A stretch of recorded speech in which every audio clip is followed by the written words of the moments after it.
I don't think they've missed it, but that's fine. Oh. Hello everyone, and welcome back to what is probably going to be the final session of Echoes of the Forgotten for the year. I doubt we can make room just due to people's schedules, but we're unable to do it on the 20th because I have a thing. So, let's get this party started. It might go for a bit longer than usual, who knows, but we should get going. So Darian, why don't you get us going? Last time on Echoes, the party continued their perilous entrance into the Feywild, using a fighting retreat as they slowly moved through the pox pitches and, with the almost death of Hugin, they managed to cross the boundary and collect themselves on the more fetid, swampy side of things. A growl announced the entrance of a new potential foe, and when everyone introduced themselves, the mention of Terror being from the Summer Court seemed to draw his aggression immediately. Though once it was revealed that Inazaz was with them, it got a bit calmer, but only a little bit.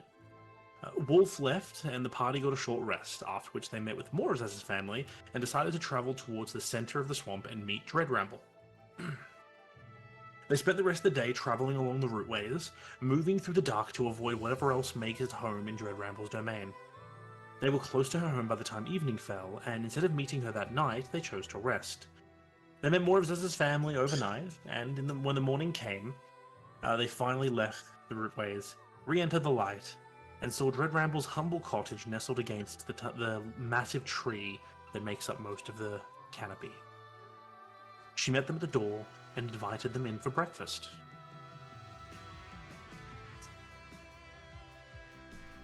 Okay. So,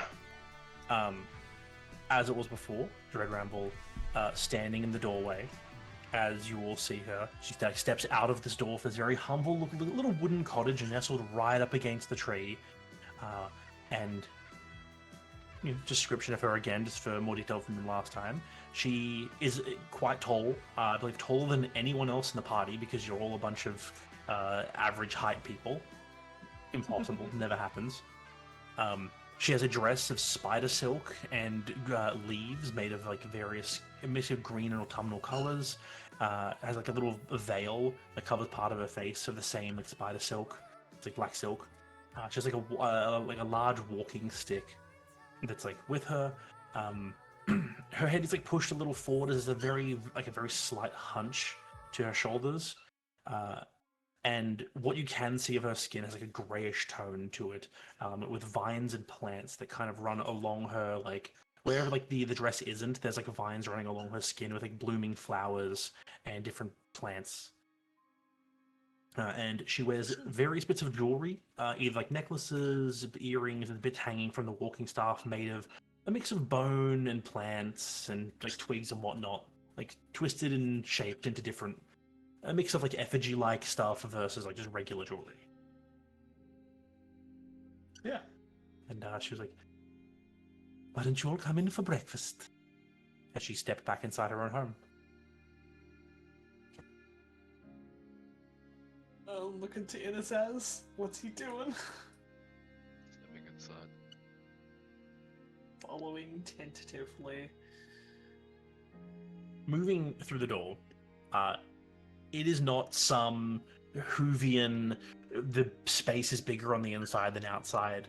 This cottage is not very large, and as you move through the door into this front room, the lot of you take up almost the entirety of this room. She's already at the back of the room working away. There's like a table set up with there's 7 spaces, one for each of you and herself. And there's already food present. Like there's like plates that are down, and there's these little platters covering them, so you don't know what they're. But there's just like 7. There's 6 seats that are empty, and like the one on her side of the room that is empty as well. But she's like busying herself elsewhere. She goes, "Don't worry about me. Take a seat. Trust me. No matter where you sit, your meal is already prepared." As I sits down. I'm assuming everyone else follows suit. Tara is hesitant and slow, but she will. Fair.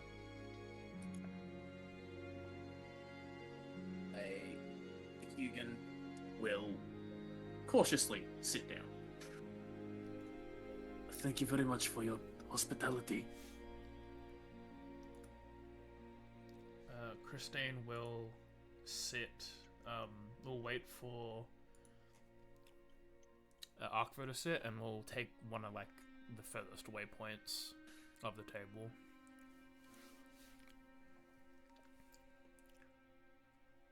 Yeah, Arkvo will sit.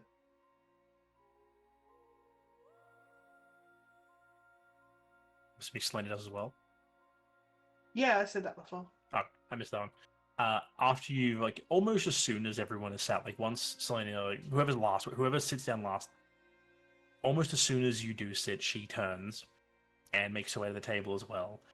Sitting down with, like, this large, like, pitcher made of, like, the entire pitcher made of wood, and she has, like, a large drink, as she pours out what just looks like water into, like, little cups for everyone, and she sits herself and goes, "Oh, dearies, it's been so long since I've had guests here. You know, family is one thing, but it's always nice to hear from outside of the woods. Ah, Zaz, I can tell you've grown so much already. Only a day or, well, more like a month outdoor, and you're barely the man that you were when you left. So, tell me, and don't spare any details, what brings you back home?"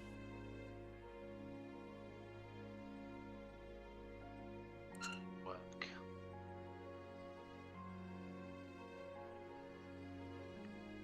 I feel like there's a tangible pause in the air. Then she goes, "Now, Zaz, I understand that is a fitting answer to my question, but I did request a few more details than just work. When you left here, I understand time, moves a bit differently. For us, it's not been that long. You had to go and finish your job. Now, I'm not surprised you're back. I never said you couldn't come back. But if you're going to darken my doorway, I expect some proper manners, young man." Yes, mother.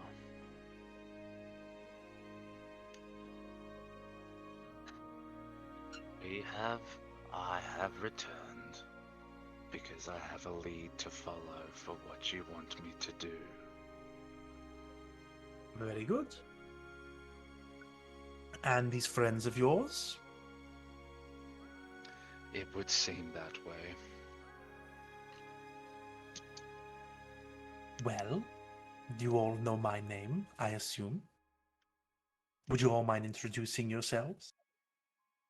Or would Zaz like to do the honors? I don't mind who does it. I just like to know who's sitting at my table. Would you introduce myself? Now, Mhm. you can't have my name, but I am called Arkvo. There's like a very like a wide smile when you say it, and he goes, "You are under a level of protection in my home. As your red friend said, hospitality. You're in my house, at my table, and you have food. By the way, feel free to start eating. Move the platter and you can begin anytime, no rush. But as long as you are my guests, you do not have to worry about any silly trickery like the stealing of names or yada yada. No, I asked for introductions, not to have your name.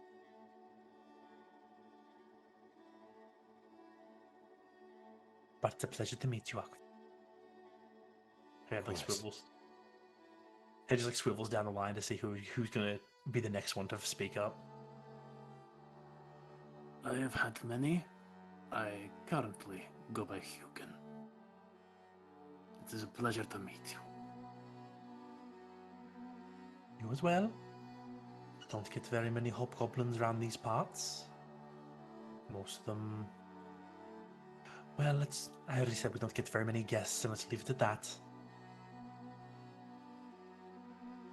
Fair enough.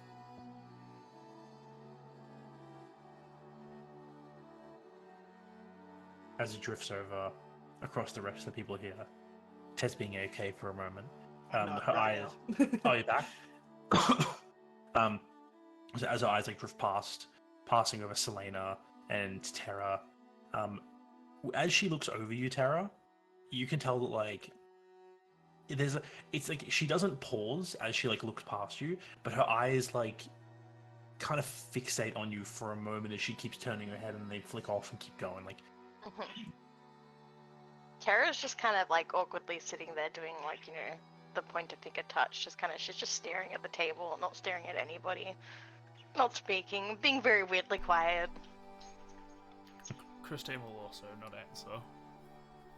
Just sort of look.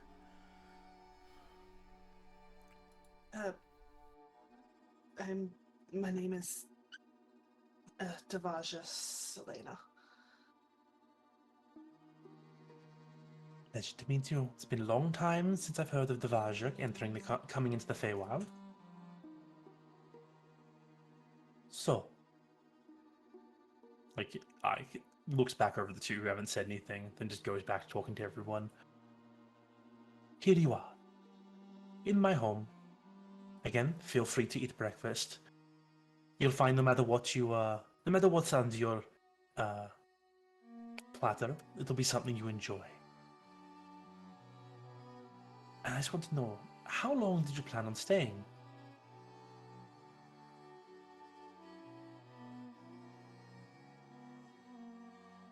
It I depends think Jeremy went AFK. on Yeah, God Zaz. damn it. Well, My agreement with Zaz is I want to meet his family. it would take a very long time to meet all of Zaz's family. He I has a don't lot think he of brothers quite and met all of sisters. mine either, don't worry. Met the majority. Well, as long as you're all here, and friends of Zaz and guests of me, you will find the Almari and Temash to be a welcoming place. Given you have a long journey ahead of you, lots to travel, plenty to see. If there's anything I can help you with, don't hesitate to ask.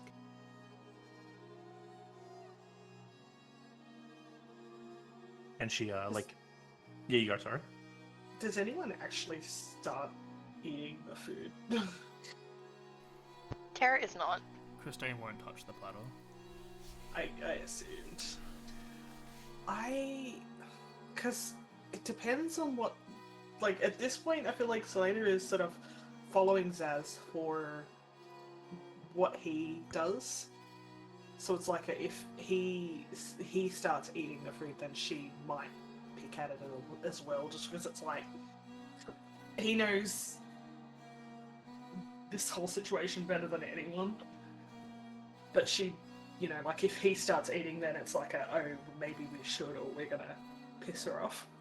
But Before we eat, I did want to give you something. Now I'm blanking on names. Ramble? Zaz's mother. Red Ramble. Good ramble. Red Ramble? Dread Ramble. Dread Ramble, yep. We ran into, Hansel and Gretel, I believe, on the way in. I did suggest offering up a couple of the spices that I'm accustomed to. They said I'm better off giving that myself. Would you be interested in a small amount I have on me? Oh, if you're willing to do a little to part with some spices, I'll never turn away a kind gesture. It's just a gift from my home to yours. My kitchen is always in need of more spice. You never know what you can make with the right combination, so I will gladly take any little gift of flavor and wonder. We'll basically grab those out of, well, basically a small little pouch that was just hidden in the bag. Where would you like these? I can go place them down, or directly to you? She just puts out her hand. We'll actually get up and walk around the table. I'm not going to reach over for this. Yeah.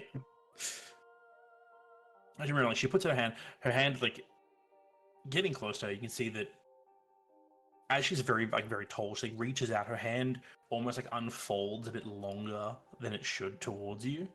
So like it almost stretches across the room from where you were sitting. Like you only take like a step or two in her direction before it's within arm's reach, despite the fact that she hasn't gotten up. And like her, it's like a very wide palm, long, like stretching, like wide, almost twig-like fingers, like splayed out, ready to take whatever gift you're giving her. Different to some other Fae I've heard of in tales. It's not a bad thing. Tales only tell half a story. Yes. Generally, the things you'll find here, I doubt will fit in any of the tales that get told out on the material. But stories are what keep us alive. Help us Generally, remember things that would be forgotten. Indeed. And they generally embellish some of the finer details, play up the more fantastical. But the fantastical is what you have to keep an eye out for.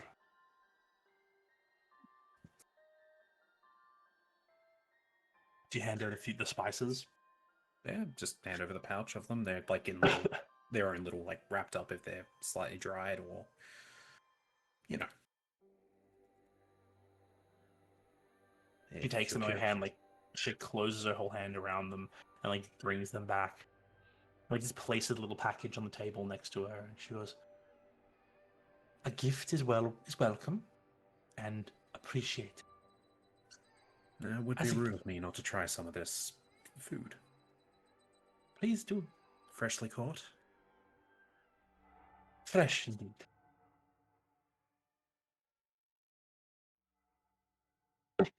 That implication of fresh, by the way, was implying raw. Well, I'm assuming you move the wooden platter off the top. Uh-huh. What is the food underneath? You move the platter. It is something that, like, to you, this dish looks delectable. I am curious of the flesh of some of the creatures you could catch in the Feywild. I don't know if there's Feywild fish, so... So you take the platter off, the only person to remove the coverings to reveal the food underneath, and so everyone sees like a plate of mixed rare and like raw meats from different cuts and stuff. Some of them different, like, you know, there's reds, there's some more whites, there's even some bluish flesh there as well. Different like slivers for different things, almost like a tasting platter of different creatures and stuff on Akva's plate. Start with this, mix it with... I will pull out... I'm gonna drop like a drop of that vial from the pox membrane on it. See if it sweetens it up in any way. It's very sweet. It's basically just like sugar and stuff, so it's glucose. It's immediately fills the air with like a bit of like the sweetness fills like even from a single drop, it like kind of leaves a scent in the air that everyone can smell. Now, I don't know the courtesies for this place, but I can assure you I'm not using a knife and fork. I assumed. She, as you drip out like the little drops, she goes, smell that rich? I take it you collected that yesterday? Yeah, kind of addicting. Sweetness can get to you. Can really get in your head if you don't let it, if you don't be careful with it. Yes, Zaz wouldn't let me clean him.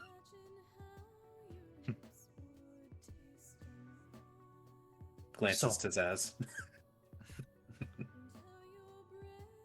As a gift was given, it would be remiss of me not to provide a gift of my own.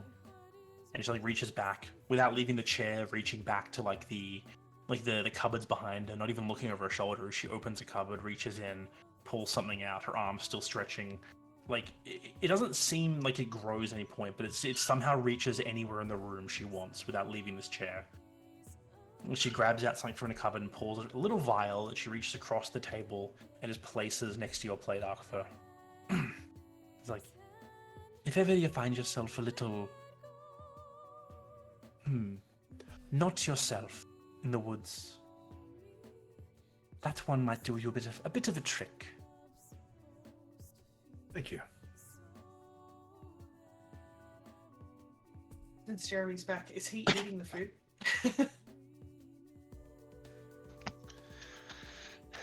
I assume it's the same situation that was just described as to Sam. Yeah, so for you, there's a platter in front of each of you, like covered with like a wooden cover on them, and everyone has been too nervous to remove the platter except Arkfa, so no one knows it's underneath their dish. Zaz will move the galosh out of the way, and in front of it on the plate is just a single burnt piece of toast.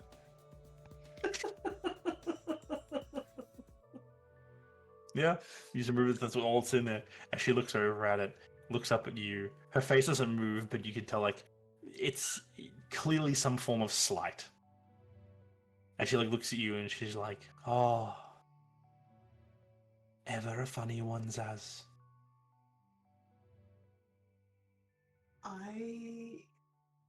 So Zaz is eating the food, or did you just say that you found something else? It just sits there in front of him. He does not eat it. Okay. Oh, I don't know what to do.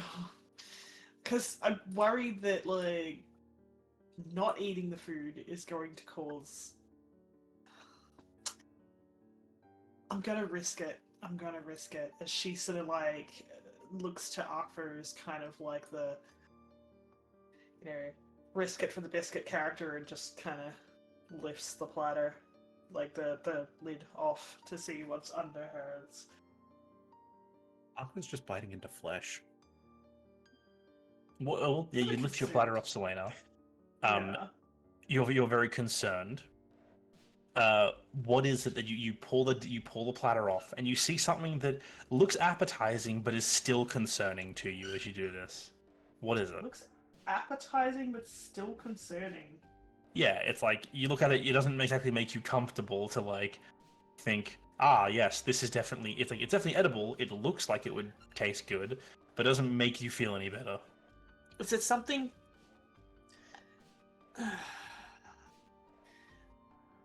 It's the. It's the last meal that she had before she left Kismet. Yeah, the exact meal. It's exactly everything. Everything, all the positioning is exactly the same as the last meal she had with her family. As she Even the sort of temperature is the same. Yep. It's basically cold.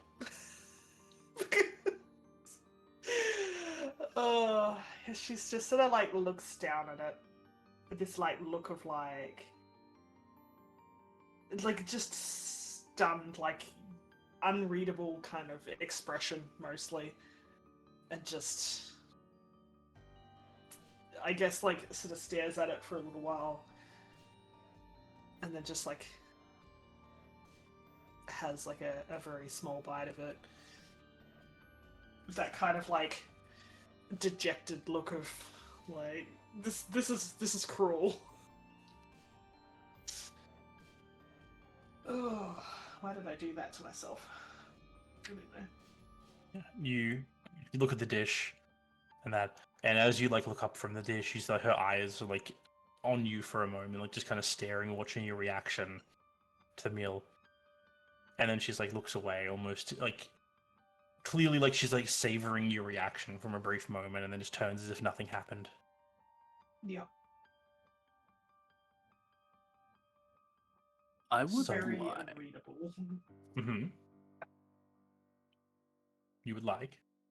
May I make a history or religion check to determine whether or not if eating the food would be considered poor manners under the jurisdiction of the hospitality?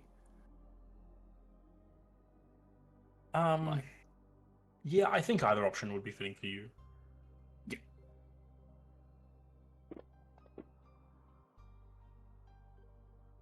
In case you need me to, because I can, I shall fortune of the many that to make that a 21. Yeah. You think about the etiquette and whatnot, and there is definitely a level of if you don't like it. Essentially, the meal placed in front of you is under the terms of a Fey act. It would be in some ways a gift. Choosing not to take the gift, while not a direct slight, given it is a covered and clearly there's a game going on with the meal itself, it wouldn't be a direct slight. There is definitely still a slightly negative turn to it.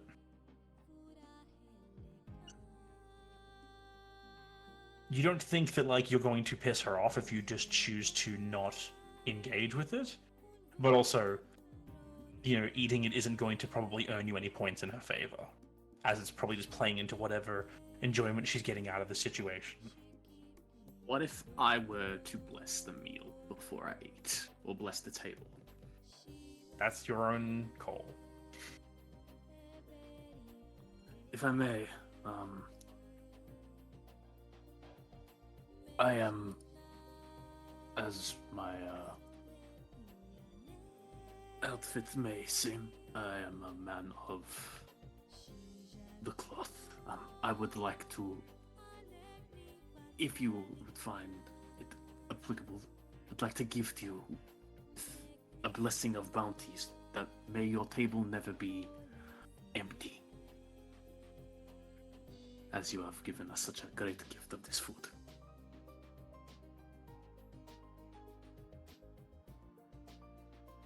You can do as you wish with your dish, but you may find that whatever it is, whoever it is you follow, she looks up towards the roof of the hut and goes, might find it a bit hard to have the light reach through the canopy above.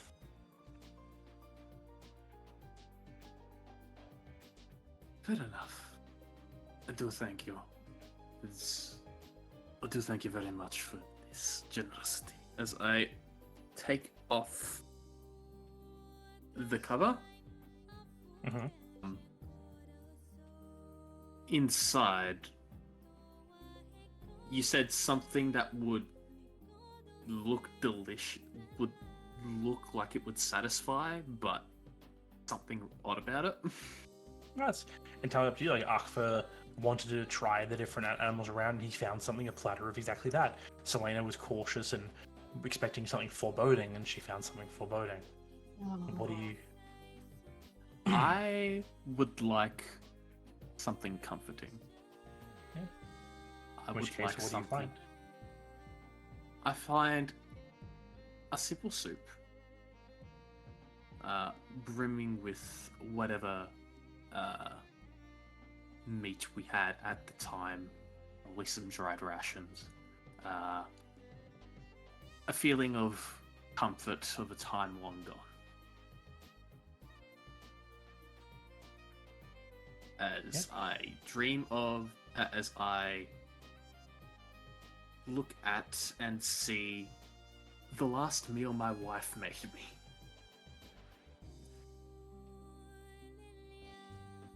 And that's what sits in front of you. The meal, you sit there, you look down, and it's almost perfect.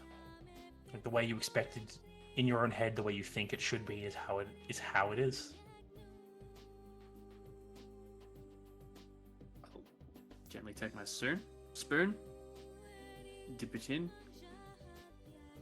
pinky up, and dip politely. Using every sort of etiquette and table manners I possibly can. I expected Tara and Christine still unmoving on opening their platters. As Dread Ramble... Sorry, I'll be 1 second. That's okay. Dread Rebel removes her own one, and you see just a salad. That's it. It's just a salad, and that's very boring. It's honestly incredibly dull by the look of it.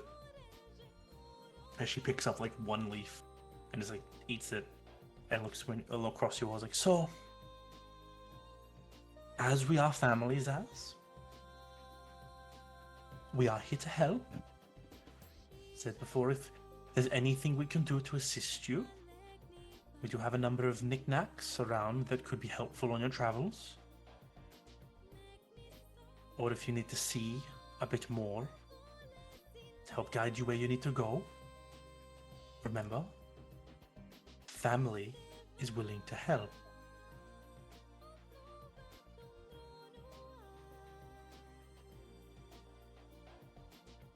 Whatever you offer, Mother, we will be happy to take. Well, what is it that you need, Zaz? Or any of your companions? Is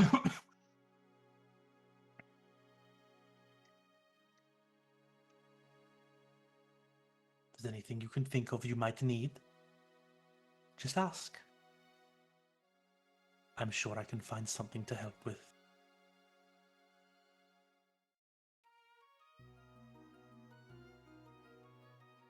She continues just like picking at her food, eating like individual, like despite her style, she's eating like one singular like leaf, like a lettuce, one singular bit of like vegetable, like at a time.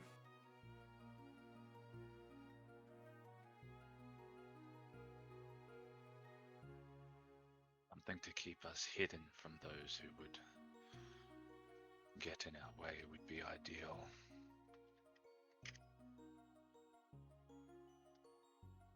Hoping to avoid prying eyes as you travel across the wilderness. He nods. She nods slowly as well. I'm sure I've got something for that.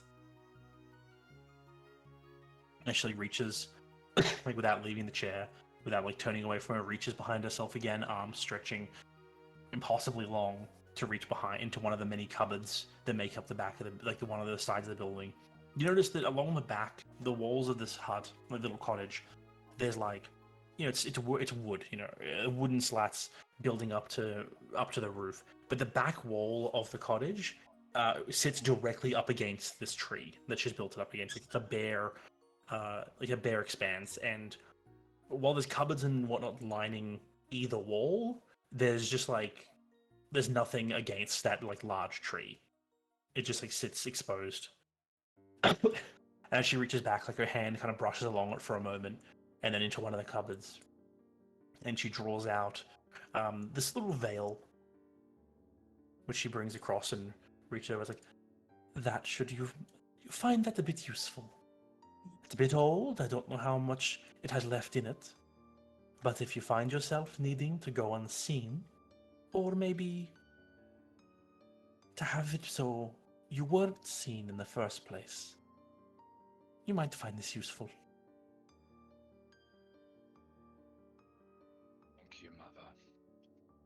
You notice as she hands you this rolled up like veil. It's very similar to the one she wears. It's like a black spider silk veil.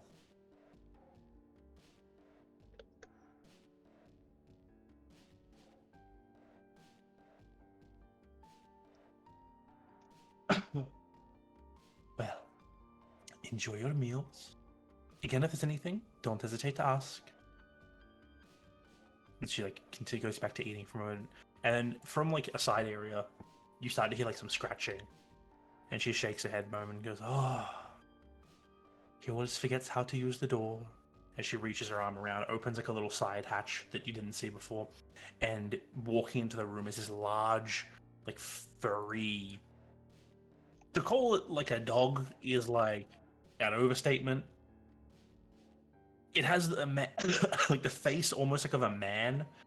As it wanders in, it's like a big, shaggy-looking wolf-like creature with the face of a man. Like it's when I say big, like it's a large creature. As like trundles into the room and like sits down along her side as it looks up and goes, "Woof." She goes, I know, dear. Don't mind Banshee. He's a good one." He's like pats it on the head and just like hands it a bit of food. You just say it had the face of a man. Yeah. Oh. He looks across you and goes, "Bark." Does it? So it's a wolf with the face of a man. Kind of. Does it look like a warg? No. Okay. It's not a warg. You know, let's look at a warg. See, compare the pictures. Oh, Yeah, wargs have got like a goblinoid esque. They don't really have like the faces of men, but it's just like as if you took like a massive wolf, like a large creature with this like matted brown fur, and it just has like where it would be the mouth, like the muzzle and like everything like that. It's just a man's face, except like the Is it ears like are the still one- wolf-like. is it like the one that AJ just posted just then? Yeah. Oh, let me see. I did not see if you put it in chat. Ye- Yes, that's what it looks like. Uh, would I know what that fucking thing is? I don't know. Do you? I'll roll religion. That's fair. Oh, but it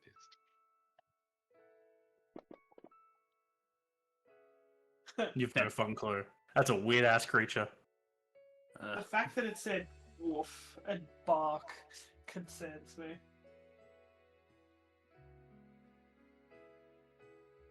There you go. Just, On screen like for everyone. I look like I when this thing comes in, like she looks up at it for a bit, but like just sort of goes back down to her food, just slowly picking at it again with this like unreadable expression.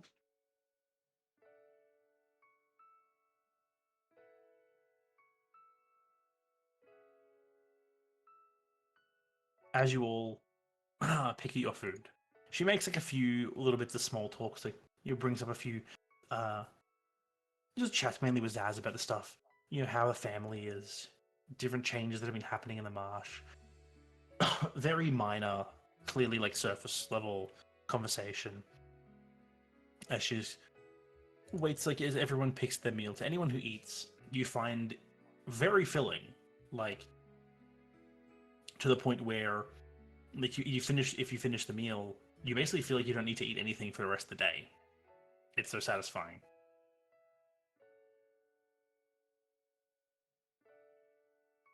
And eventually, as the time, like about half an hour passes, and those who finish their meal finish, she looks up and he goes, "Well, as it appears everyone's eaten who plans to eat. If there's anything we can do for you, just let us know. But otherwise, there's a lot to get done. And it seems like, given the smell your friend has from my pitcher plants, that I have a bit of gardening I need to do. So, if you'll excuse me, I've got a bit of work to get done. But if you need me, don't hesitate to ask one of the family. They'll always be able to point you in my direction." She stands up and like moves over, like puts her platter away, takes anyone else's empty platters that are there. It's like, "Feel free to excuse yourselves when you're done." And as she puts everything away, then he gets up and just walks past, like almost uncaring, as she like the dress like swishes as she moves, and she makes her way outside, leaving you all alone in her hut, except for the weird man-faced wolf thing that just sits at like where she was at the table. It just sits there and like puts its head on the table, kind of watching you all. Like stare at it for like a few moments, and then just get up and walk out. Bark. I want to make sure it's looking at me. Yeah, its head turns, like looks at you. I lick my lips at it. Oh, Yep. I believe now. Box is ticked. We should go now. Excuse me. And I stand up from the table and like everyone else is leaving.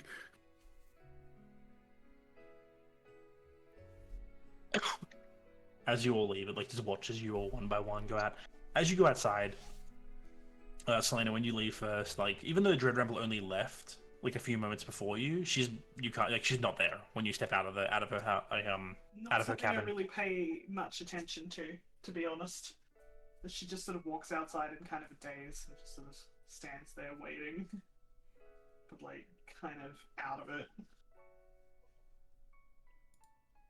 As you all make your way out of the room one by one, eventually standing out. And, like, as the last person leaves, you see like the weird dog thing sitting there, just like watching the door. As it starts to close, you just see it like take like one big breath in for a moment, and as the door shuts, just the worst screeching any of you have ever heard fills the air. Like Once everyone's just- outside. yeah, as soon as like the last person leaves, it just starts screaming. I assume Zaz like hears like the beginning and then immediately just like puts his fingers in his ears. He puts his fingers in his ears and he just goes, "Me too, buddy." Like, that would be like the point where when that thing starts screaming like that, she just sort of like, for like a half second, her face like kind of snaps into like just pure like despair and horror and everything, and then just like pulls it together again. It's screaming. We should get away from here, please. I would like to go back to being myself. And he Alright, will boss. start walking away, and I'll just be a second while I grab dinner. Okay. Oh, good. Start walking my cheek. You know what? I won't roar back at it. I feel like that's Is a it wise idea roaring not or to. screaming in agony, in existential agony. Well, I don't know, but I did threaten to eat it. It's like it's still screaming. Like as you all leave, it's just screaming. It sounds like, have you ever heard an Aztec death whistle? Yeah. Like Oh, it sounds yeah. like it just screams like someone is dying. As they're walking away, Tara will pat Selena's shoulder and just go, "Don't worry, my home is a lot nicer than this." Kind of like absent-mindedly sort of nods at that. You make your way out and like in this like large clearing at the base of the tree where the little cottage is. You see there's like you're like it's there, my home is great. You look over and there's just like a dozen like mushrooms just walking across the field with like this like large like fur bog behind them. The same one, like the vines like wrapped around one arm, just kinda like waving them ahead, like ushering them along, and she just waves at you again and she like just ushers this like little group of mushrooms into like a different part of the swamp.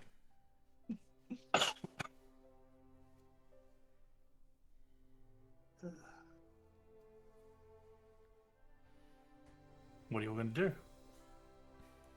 What was this? I'm assuming.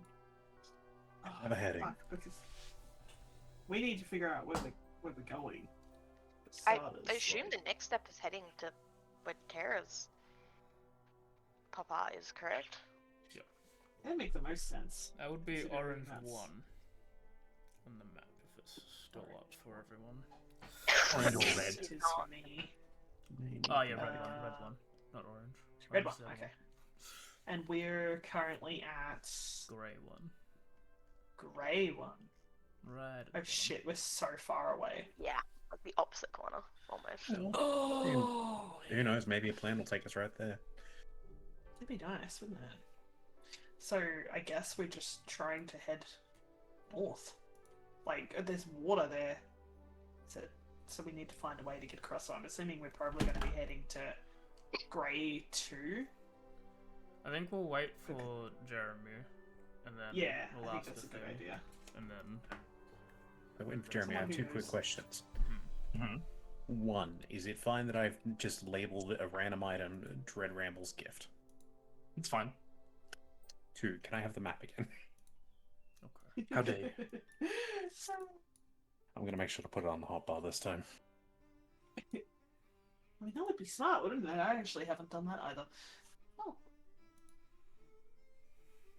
Thank That- you. that wolf thing. That's upsetting. As I said, It as would long as be. it doesn't say Edward, we're all He's a good. good boy. If Tara wasn't so uncomfortable in this place, she would have pat the dog, or at least tried to. As a better looking arc Amanda. than they usually have. It removes the how much human its face is usually. Should have got the old art. Just to fuck with us more. What would it taste like, dead? What?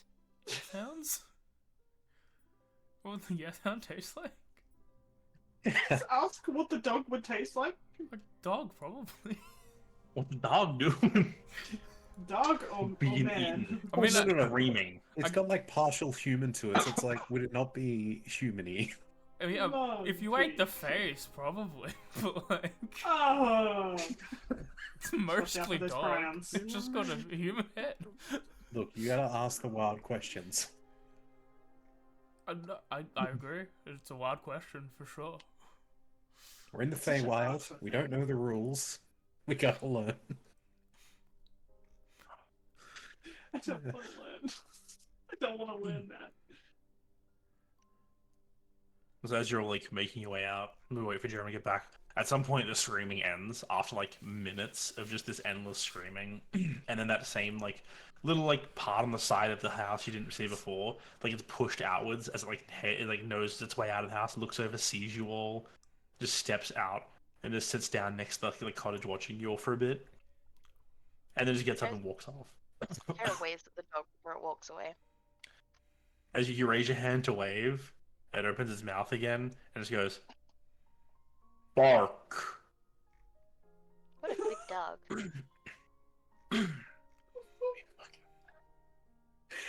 Terraria strikes with a goddamn owl and duck. And it starts to walk away. And then it takes another deep breath in as it's walking.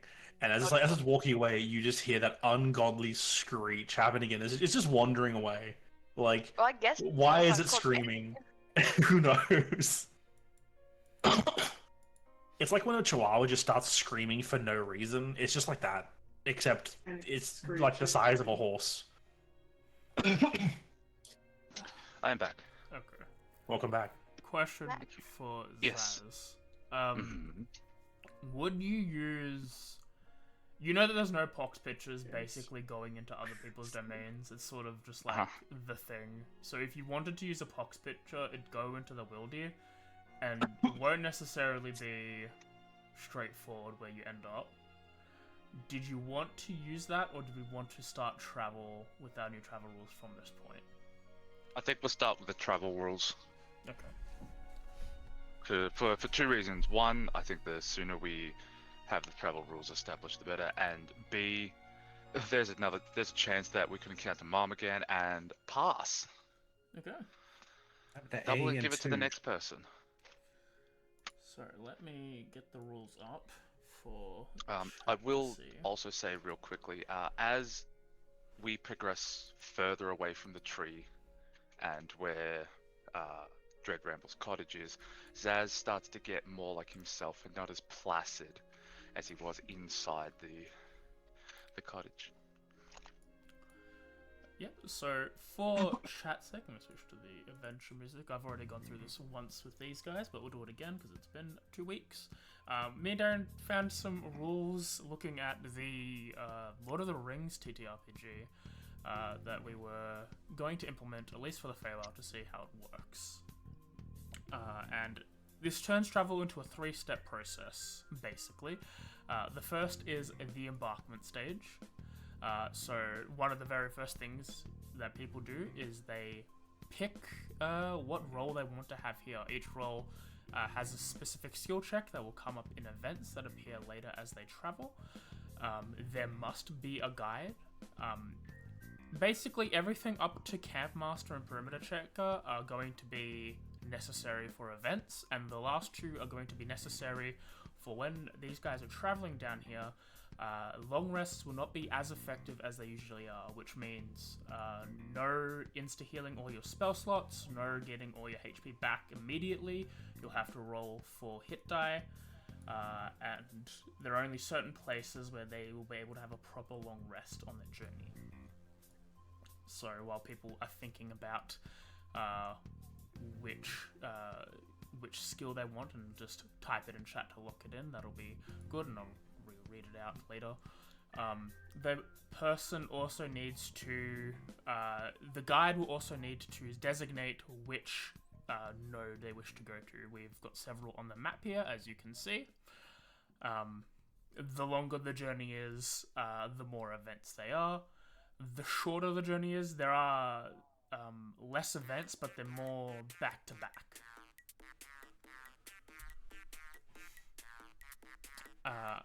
that is part of the journey roll.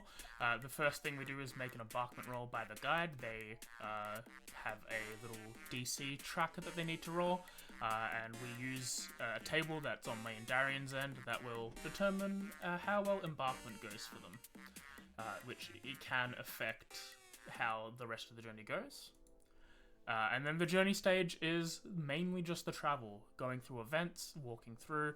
They can move a standard D&D travel rules, which is 18 miles or slow a day, which is 3 hexes, 4 for normal, and 5 for fast. That can be modified by some of the events that happen.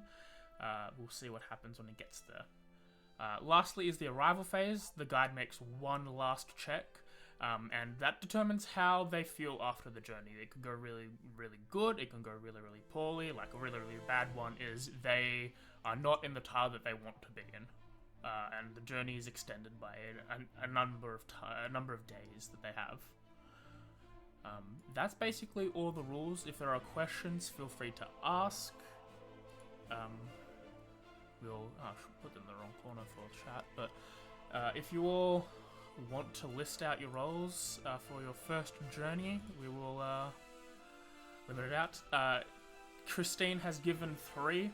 She will be last to confirm, so she's given me a bunch of like what order she wants these. She will be designated last, and whatever is left. And if it's none of the 3, then I will. We'll fucking figure it out. Figure it out later. Nice. Oh. So, the very first thing is, if people know what role they want, feel free to write down which role it is. But is anyone going to specifically designate themselves as the guide? Since we need to have a guide, who will be that guide? I think Dad should be the guide first, because this is his area. Yeah. Okay. And then I assume at some point me and Tara will trade as we Yeah, get I closer imagine to where she's more familiar. It won't be a mid-travel thing. You'll need to designate a spot to end your travel and then switch the guide. Okay. But yes, you can Sorry. do that. So Zaz will be the first guide. So Akfa's going hunter. I'll write it down. Oh, did you want to go hunter, Tez? Yeah, No, if you want. no, absolutely not. I have +1 to survival. No, I'm because you said you wanted them written down, so I'm writing it down. Ah, cool. Oh, you know what? All right. Where is? There it is. Persuasion. Yeah, that face, should I say?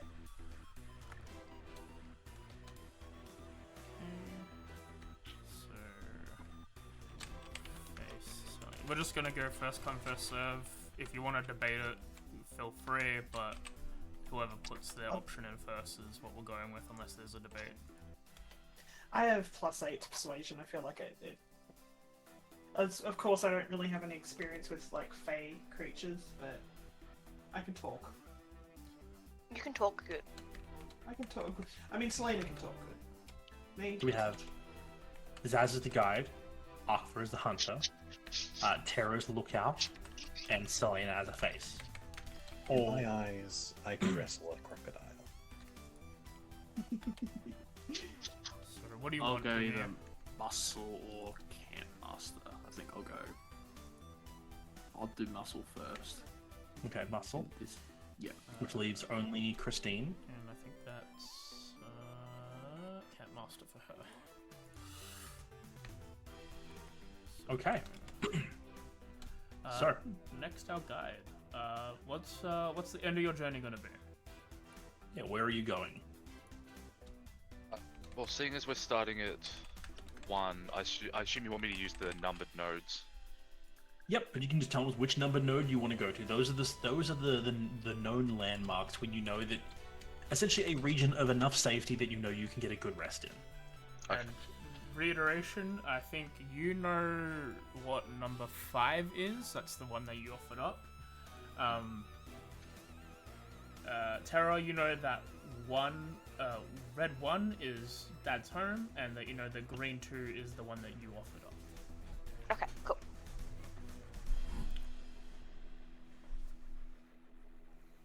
Okay. Well, am I selfish for wanting to go to the place that I made up, though?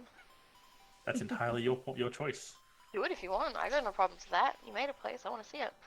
Yeah. Alright, we'll go to 5. Green 5. Christine. Okay. Green 5. 1, 2, 3. Christine and is the camp lookout. We just need to corroborate some things. So each of these worlds, each of these regions, being the green is just known as the Wildy. It is a reference, but it is the Wildy. Each of these zones have a threat value that me and Darian know, and if it needs to come up to you guys, we'll let you know. That affects the roll. But for now, Zaz, can you roll me a d12 plus your modifier and half of your wisdom modifier? Proficiency modifier and half of your wisdom modifier. Okay. Half with so 2, 5 plus so D12 plus 5. Yep. Okay. Do you want it in the tower or in the open? In the open, it's fine. Just need to 11. 11. Alright then. I don't know if that's a good thing or not. I don't think any of them are good things. Okay. I mean, minus. Minus the actual threat rating of the most area explored, which I think will be the Wildy. So an answer of total of 8. Okay. So an 8.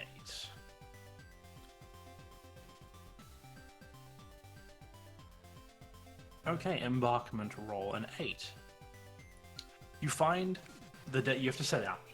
The over cover from this tree kind of makes it so that everywhere here is a very consistent.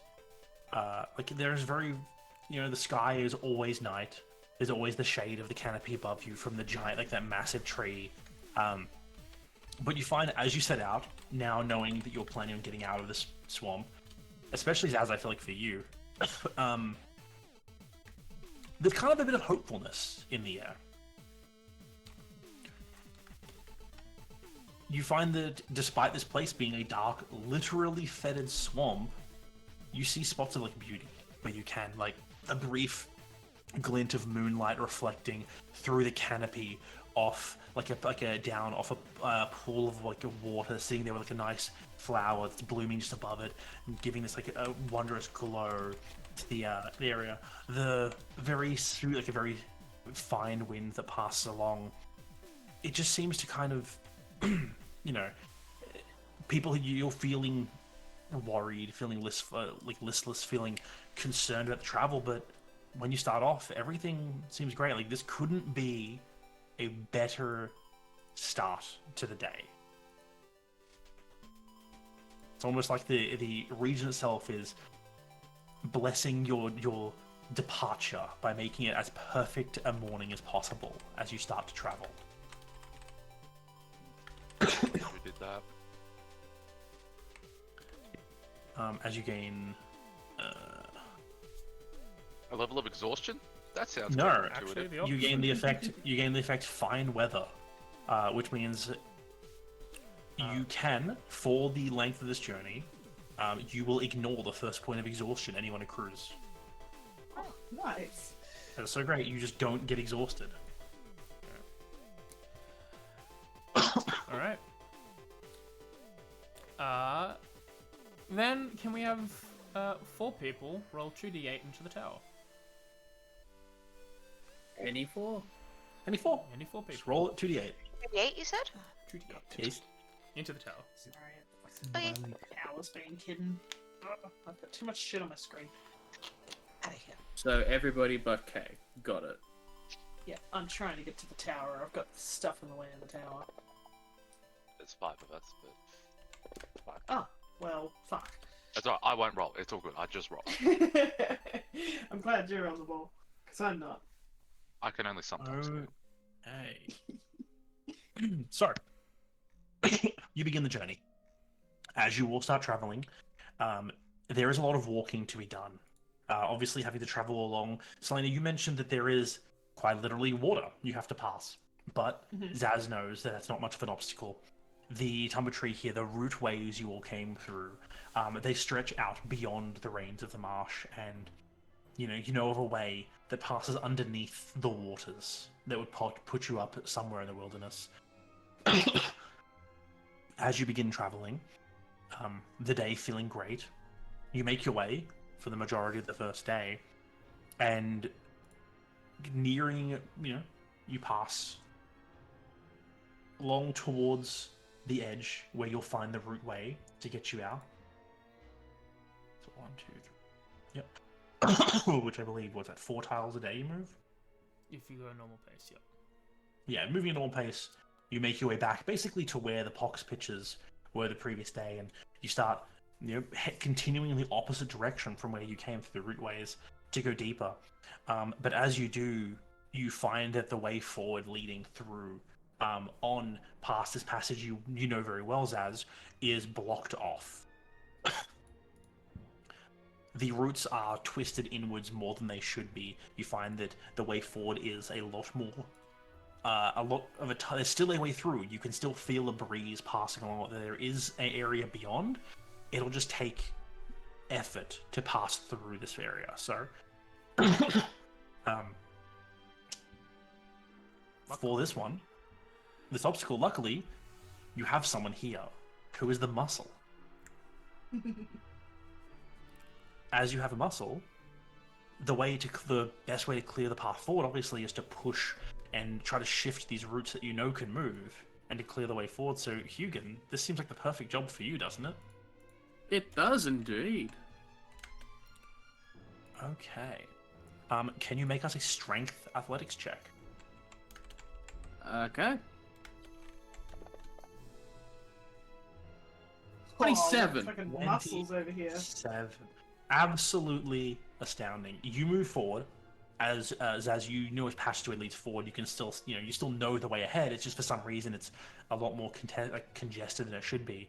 And as Hugin, you make your way towards the area, you push on some of the roots and find that they're not staying. Like, it's not like they're static. They're able to be moved. They're just not super wanting to be moved. And so you push, and with all the effort you can, you start to push and wedge open a section of root, making it just big enough for people to squeeze through. With that, everyone will need to make a survival check. Except me. With advantage. Except Hugin. Obviously, because of Hugin's role, everyone gets advantage. Do I need to make the roll, or...? Nope, you don't need to. Okay. You already succeeded. Jesus. Right.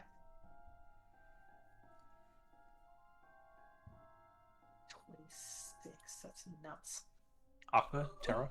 Christine as well, yes. Yeah, you roll for Christine.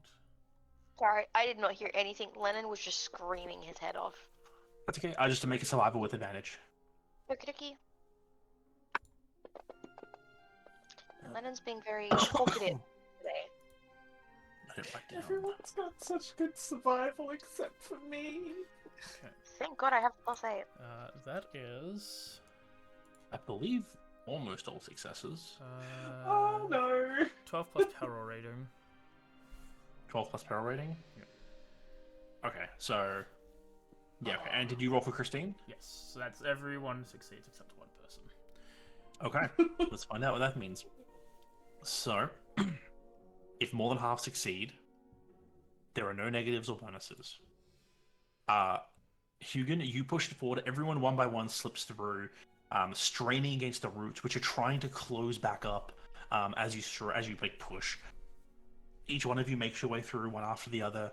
It's only a short, like maybe 2 or 3 meters of these tight, compressing vine, like a claustrophobic situation, before you push out and the rootway is opened up again. This large underground cavern that goes down and down under where Zaz will notice passes underneath the water. Selena, you have a hard time getting through yourself, as needing Hugin to assist when, as you go to push through it, like the roots almost collapse in on themselves around you, trying to like crush and like push you back the way you came.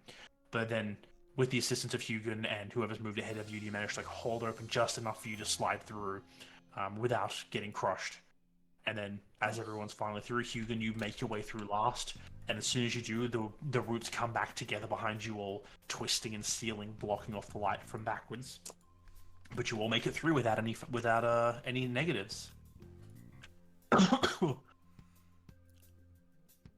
And with the travel, it's about time for the first night.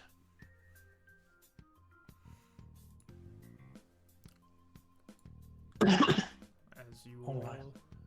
rest up. Nothing was expended, so I'm not going to bother adding anything. I do have a quick question. Yes. Mm-hmm. The negative hit points we occurred, That should be I gone. think the night prior, that should be gone. That should be gone. Yeah. Cool. Yeah, I did take a long rest earlier, so in a safe area, so you guys should have everything currently. Oh, right, Just yes. wasn't sure if it was a long rest thing or a persistent thing or. Yeah, all good. I did forget. Yeah, as nothing is expended, I am not going to hit any button, but it would be a short rest. Yeah. That makes sense. Okay. Okay. I'm just checking the table. So, the night comes, you make what camp you can. It isn't as comfortable as before. Before in the marsh, given the strange peace that had settled around you all, you can definitely see where Dread Rammel's influence keeping, and like the family's influence keeping what strange other creatures are around at bay, as the last night was very calm. You know, there was just the darkness of the rootways. There was the sound of water moving. There's the occasional movement of like something moving above ground, but it was peaceful. This is not that. In this area now, clearly without the intervention of the family keeping things away, you hear strange creatures moving around in the darkness. You hear the turning and the groaning of the roots. The water sound from before is much, much heavier, as you know, you're not under the slow moving waters of the swamp. These are, from what Zaz knows, these proper, like, this is a massive inland, basically the sea. Like, you're passing from an island to the mainland, and if those routes opened up in the wrong way, it would be difficult to get somewhere safe. Given that rest is not exactly the most comforting for any of you, and you find that when you wake up, despite not having expended anything, it's not as good as you would normally rest. That is some banging. Apparently there's fireworks for some fucking reason. Oh, holy shit, what's that fireworks? I Wow. those are fireworks, yeah. It's amazing. I was like, damn. Someone was like just stomping around. So did I, honestly. Check one thing with AJ. This learning experience for us as much as you.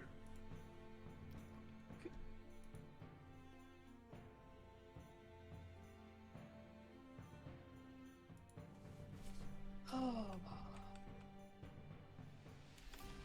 Yeah, if anyone ever wants to like stop us to do some talking or to ask us questions or whatnot, feel free to do any time, because it'll be moving very quickly through multiple days. Yeah. I think Selena is she's keeping to herself mostly at this point, like, fairly quiet.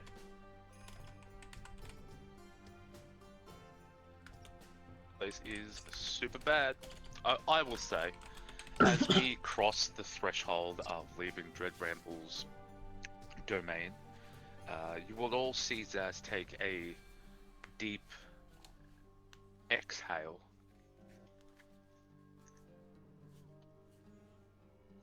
No place like home. Any other place besides home. I understand that, yeah.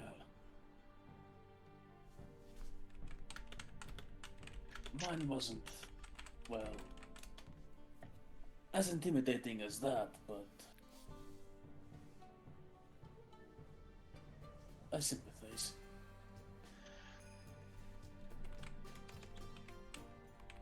I appreciate that.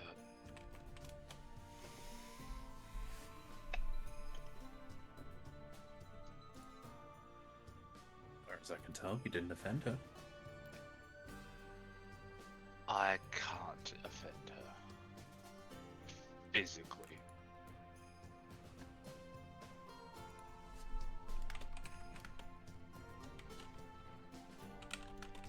It's the usage of the word we. Where can one get one of them screaming human face things? You mean Banshee? Oh, that was Banshee. That was Banshee. Well, at least I was right on it being loud. Banshee is a yes hound for anyone who's curious.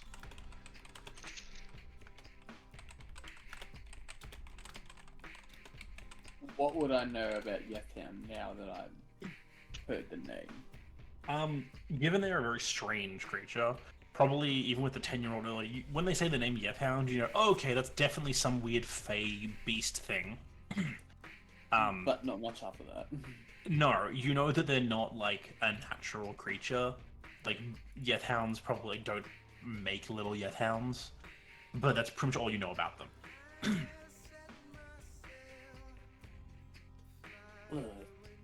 Fey natives, I remember from my research that didn't really do that much into them. They are not usually that docile. If you encounter others out here, kill it. Understood. Sounded like it was in agony. Its Yeah. existence was a mockery of life. I don't think that's because of what it is. I think it's because of where it is.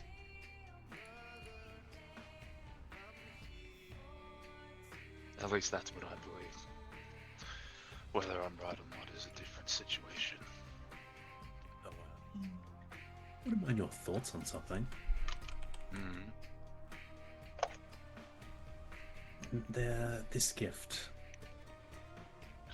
Would it be wise to maybe not use it unless desperate? Remind me of what it was again. Everything's still a bit numb. Her exact words were, if I'm not feeling myself to use this. It's a 50-50 chance whether you will then start feeling like yourself or if she will implant somebody else in you. To know. Maybe use He that to gives, our advantage. he gives a very small smirk. So what I'm hearing is we could poison someone with it. I was kidding. It was a joke. I'm surprised it didn't land. Honestly, I'm not entirely sure. It's probably good if you guys are helping me accomplish what she needs done through me. I doubt she would put you in too much harm.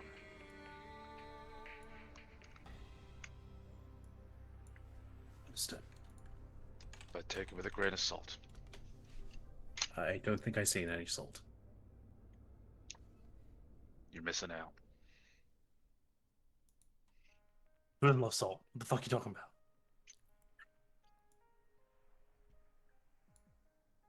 Everything has been sweet thus far. Alright. Well, as you all get through the first night of rest, the routes like shifting and whatnot, you eventually wake up when it's meant to be early morning.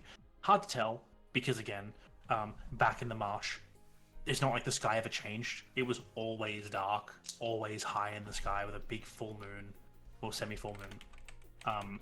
And even what you could see of the sky is hard beyond the canopy. But you rest, and then it comes time to journey again. You trundle through the routeways, dark, still not much changes through here as you move towards it is as towards the place you know of, a good, potentially good place to start the long travel to the fire, the summer court's reign. You move through the routes. 4, 1, 2, 3, 4. We want to use that as a justification, and not because I think there's a cool thing there. Yeah, you can choose whatever reason Zaz had for wanting to go there. This is where the line between player and character gets a little fuzzy. Yeah. I'm sure Zaz has a reason. As to whether I know it yet, nope. But you start making your way out, and as you reach the end of the routeway, it ascends very sharply as you move your way up towards the surface. You can see ahead bright daylight. Well, not quite daylight. Having spent almost an entire another day underground traveling, as you reach the end of this routeway,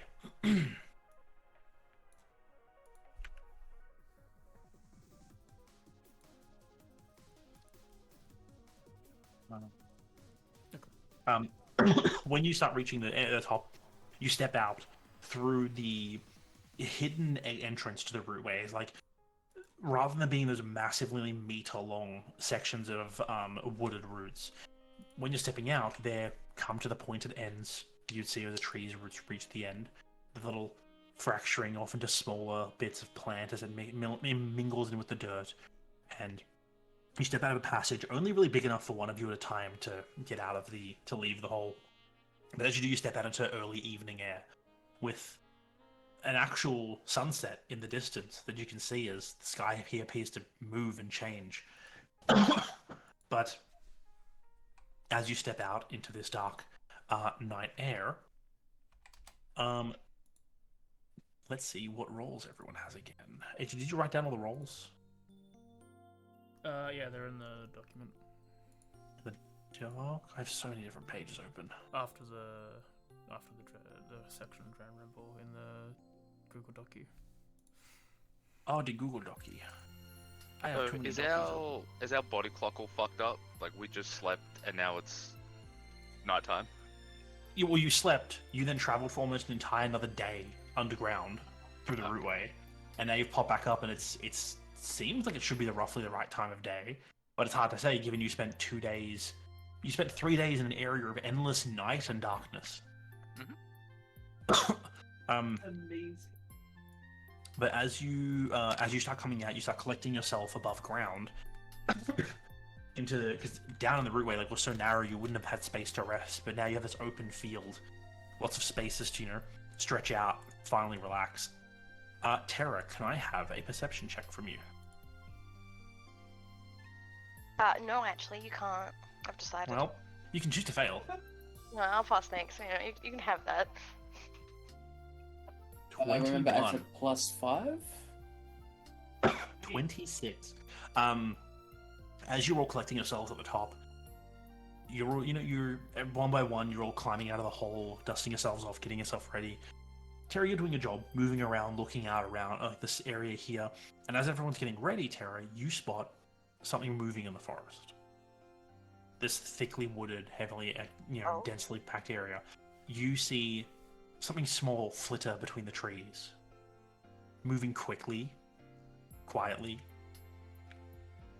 and for a moment, you see what looks like. You would know them actually quite well. You see jumping between a few different trees, like quicklings. Oh? Would you like to describe what a quickling is? They are little diminutive blue creatures that are wearing forest garb. They mainly look like little blue blurs without having like an opportunity to study them closely. But yeah, little sort of electric-themed elves, but really tiny. But you see a few of them moving through the undergrowth. What'd you say, sorry? Should we be worried about them?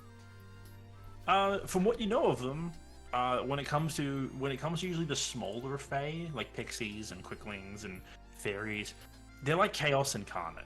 You don't know if you see them, if that could lead to a fight or a conversation. The way they're rushing around, you notice that there's not like This isn't a small number. Like you see at least at least a half dozen, if not more, dashing through the undergrowth, and you realize that you've seen them.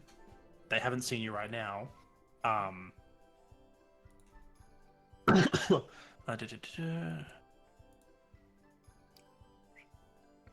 Yeah. So you know you're aware of them, but they aren't aware of you. But they're moving around here.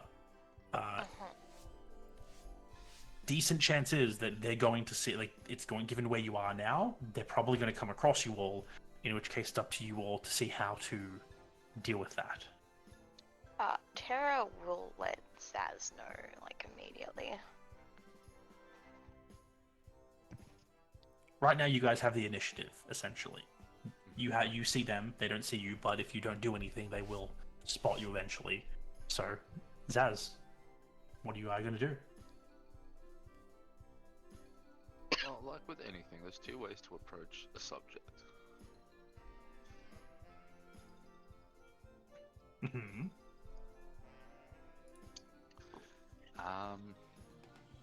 Perhaps we try and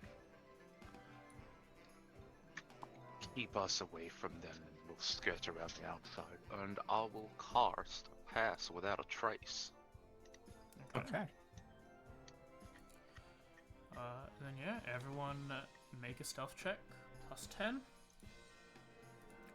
As you attempt to get out of this area before they spot you. Same time, Terry, as you look around, you don't just see, it's not just quicklings, but you actually see a couple pixies flittering through the trees as well. And when there's a large gathering of folks like this, you know they're probably up to no good. Yeah. Plus 10, yeah, it's 26. Oh my god. 14. I have an inspiration. Can I use that? Where is she? Where is this woman? I will, Oh, I'll take it over. Look, I'll take it over in that one. Well, Oh, 16. it's plus 10, it's a is that 16. 14? Yeah. I'm going to fortune the many to make that a 19. Okay. I rolled a 7 and I got 22. Fucking hell. That is. I rolled a 5, I got a 14, man. One failure. No, with the +10, there's no failures. Yeah. Alright. As you all quickly move past that trace, clean the shadows to you, you get out of this current area. You see the quicklings and the pixies dashing through the underbrush, flittering the air. You all get out, move away from this entranceway while it's hidden. Again, there's not much room, and you move to another. You see a heavily kind of darkly wooded area closer to where you hear the sound of the ocean.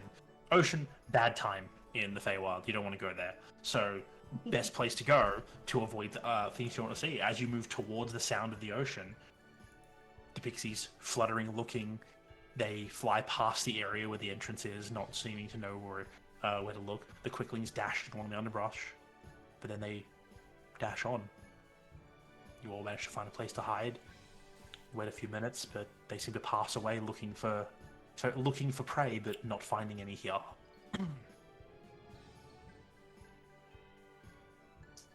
Lucky.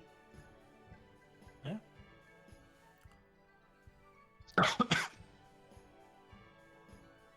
Okay. Day 2. Rest time. Yes, you all take another short rest. You all once again find yourselves, this time while you were in the rootways before, now you're above ground. Given the suggestion, you all decide to try and make an encampment in the treetops. It's not very comfortable, not many of you have done this before. And so rest comes, but it is strange and difficult for the majority of you. I think bar maybe Aqua, Terra, and Zaz, who the latter two definitely have done this, and Terra might have if she was traveling in the Feywild for a decent number of times. For everyone else, especially Hugin, who has to carry a whole bunch of armor, I can it's not amulet it away. comfortable. True. But night passes, and we begin the third day. As you are walking on the third day, you breach what is this very clustered forest section and enter what is much more of a wild and untamed, almost plains-like savanna area. Very tall, long grass, covering the area up to probably about your waist high.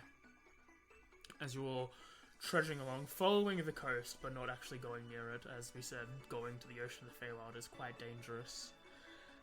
Off in the distance, Zaz, you see a figure, and I need you to roll me a. What is the check? I think it's a perception. Perception check. Perception check. I can do that. Probably not well, but. ID plus 5. Sometimes I click it, sometimes. Oh, right, I gotta click to the very right of things. No. Excuse me. Temperamental thing. Okay. 16. 41. 21. 21. Did we decide if we were applying his bonuses or not? I feel like it was a conversation. I think we weren't going to because it's ridiculous and it's a constant thing. But I don't remember we have decided. For now, though, we'll say 16. It doesn't. That's fine. It doesn't apply to passive. It only applies to actively percepting. But you also give everyone saving bonuses, so it's also when those come up. We were deciding if we were doing this for this journey thing beforehand. It's good. Okay.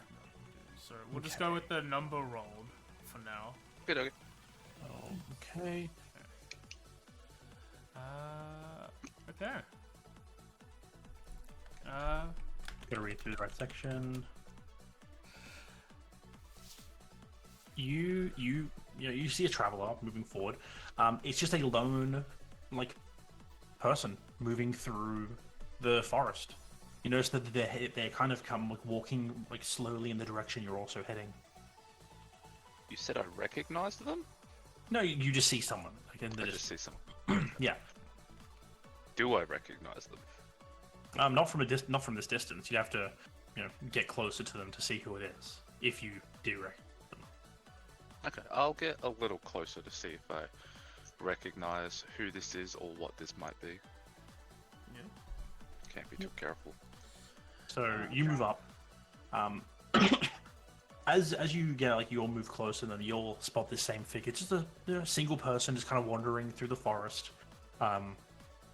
You see this this tall, kind of elven-looking man, just kind of walking by himself, not really having a care in the world. They just got very simple clothing that matches the trees and stuff around them. As they just watch the light play through the trees and whatnot. As you start moving up towards them, they turn, they look over and they see you all and just kind of wave for a moment. They smile and just travelers on the road. It's rare to see some this far south. Is this the same elf that we met in the what was the thing of? Well, when the Nerisian incident happened. No. There's also, you think they look elven, and as you move forward, they look a lot more elven than the last man you saw. This is not an elf. This is an Eladrin. Can everyone roll a insight check into the tower for me? Okay, yep.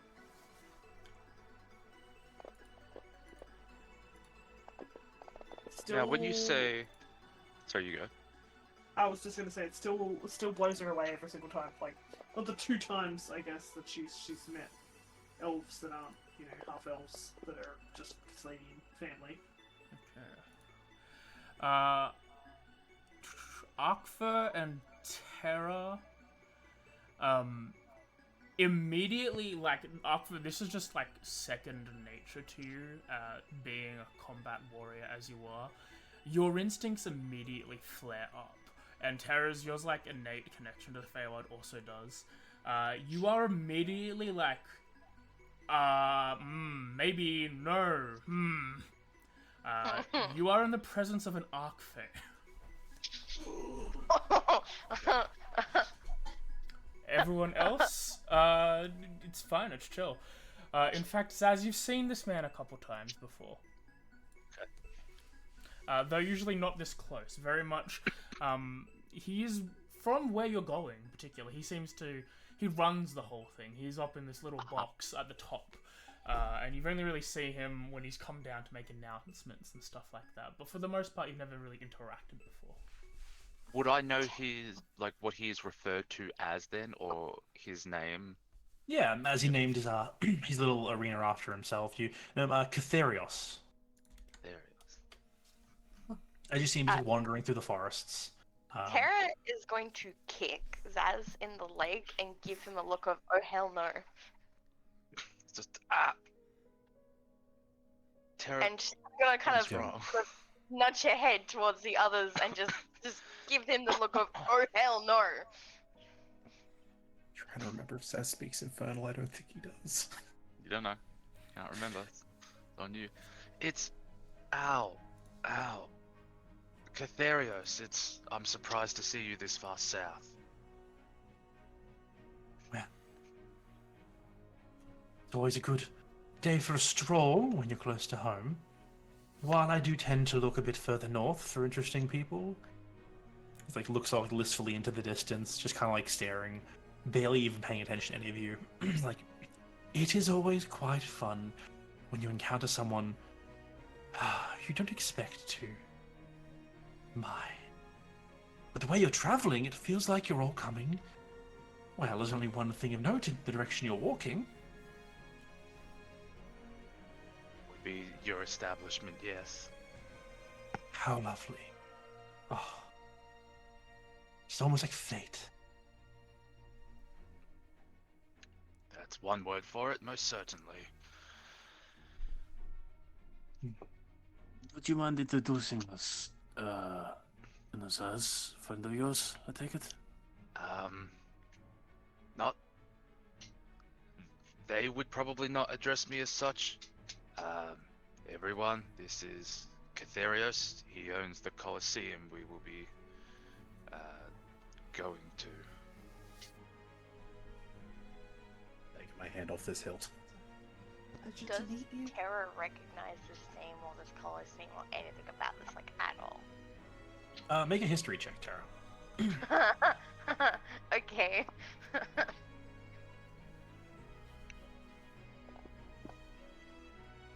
Oh, damn, okay. Yeah, I thought you used to take your gambling there. Well, actually, you've never been there yourself, but you have heard a few of the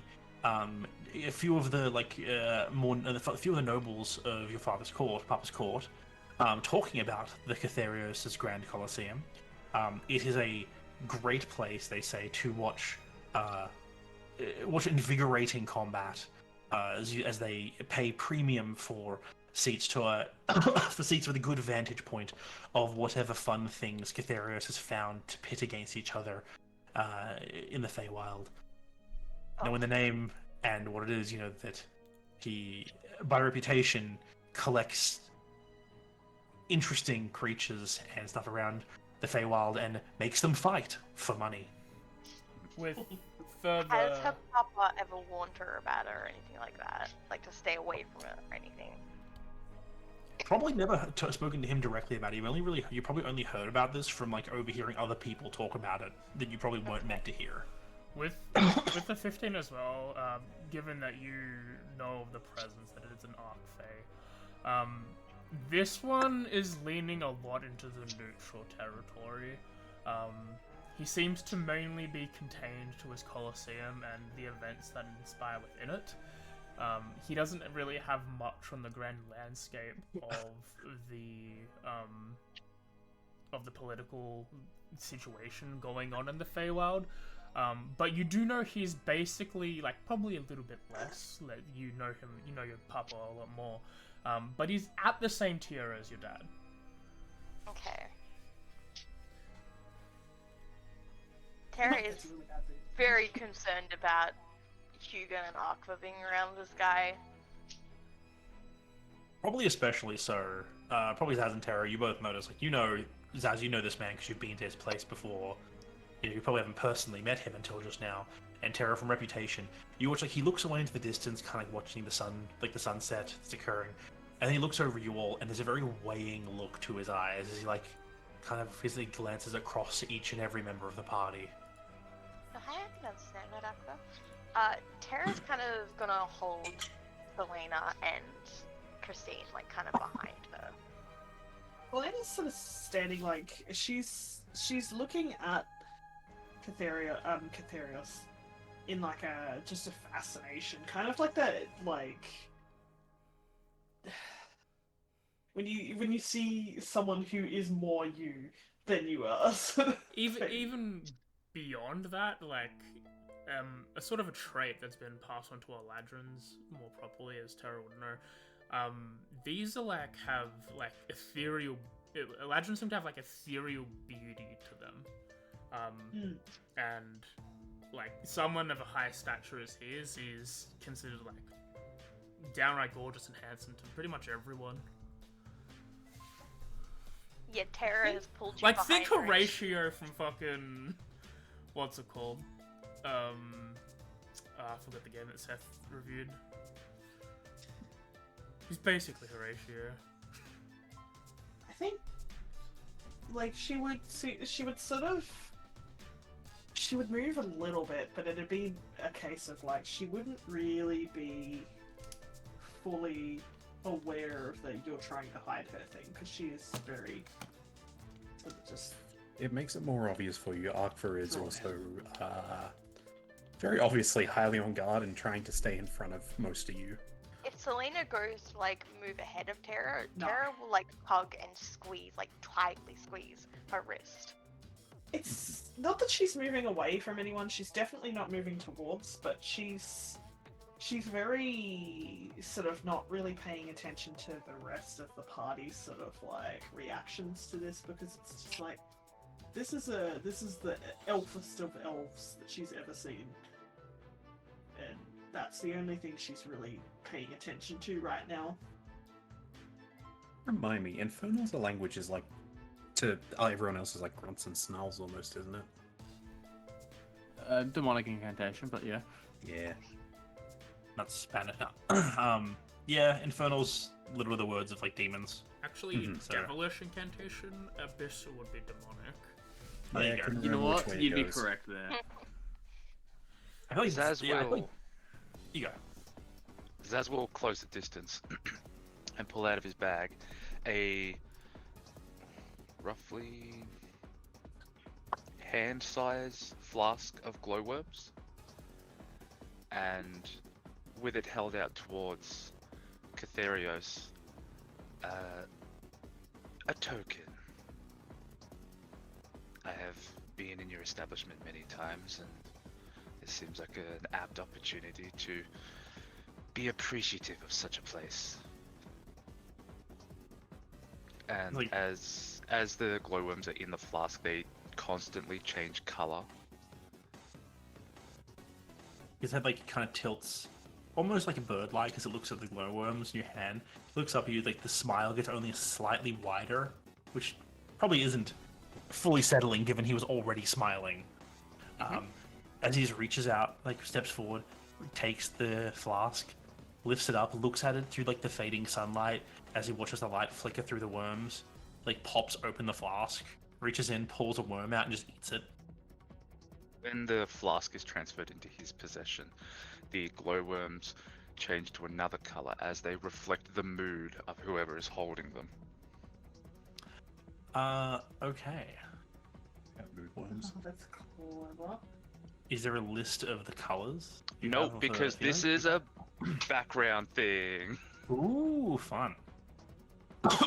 So, as you pull out, as he like pulls the worms and like holds them, he like pulls one out of the jar, and you see it shifts color. What color was it when you handed it to him? I reckon it would probably be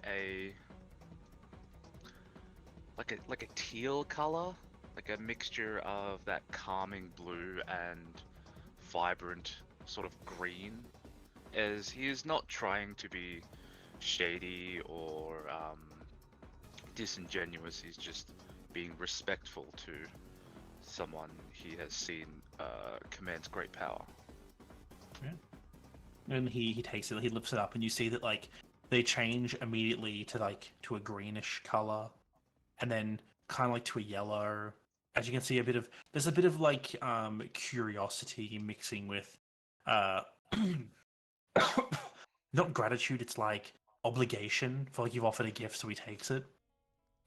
And then the curiosity leaks in with the yellow as he picks that one out, and then he eats it. And then there's a mix, like the other worms in the jar change color to a bit of like a brown, but also like a bit of blue, and then some red, where it's like disgust but satisfaction, as it clearly doesn't appreciate the taste. But he was curious, and you see the yellow fade away. Satiated.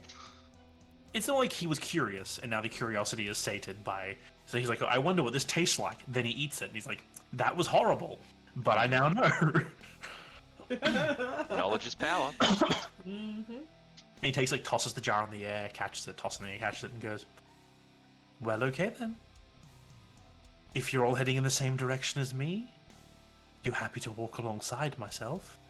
We are only a day or so out from the Colosseum. Looks around, the night, the sky, the sun, I say fading night before, no, it's the middle of the day still. Sun high in the sky, he watches it shift for a bit and he goes, you should all get there tomorrow. Well. And looks around. Follow if you want. If not, goodbye, and just turns out to walking away into the forest. Oh, that was eventful. I did not expect to see him this far down. Shall we continue? Are we going to where I think we're going? I don't know where you think we're going, Terra. Colosseum? Yes. I've heard people talk, but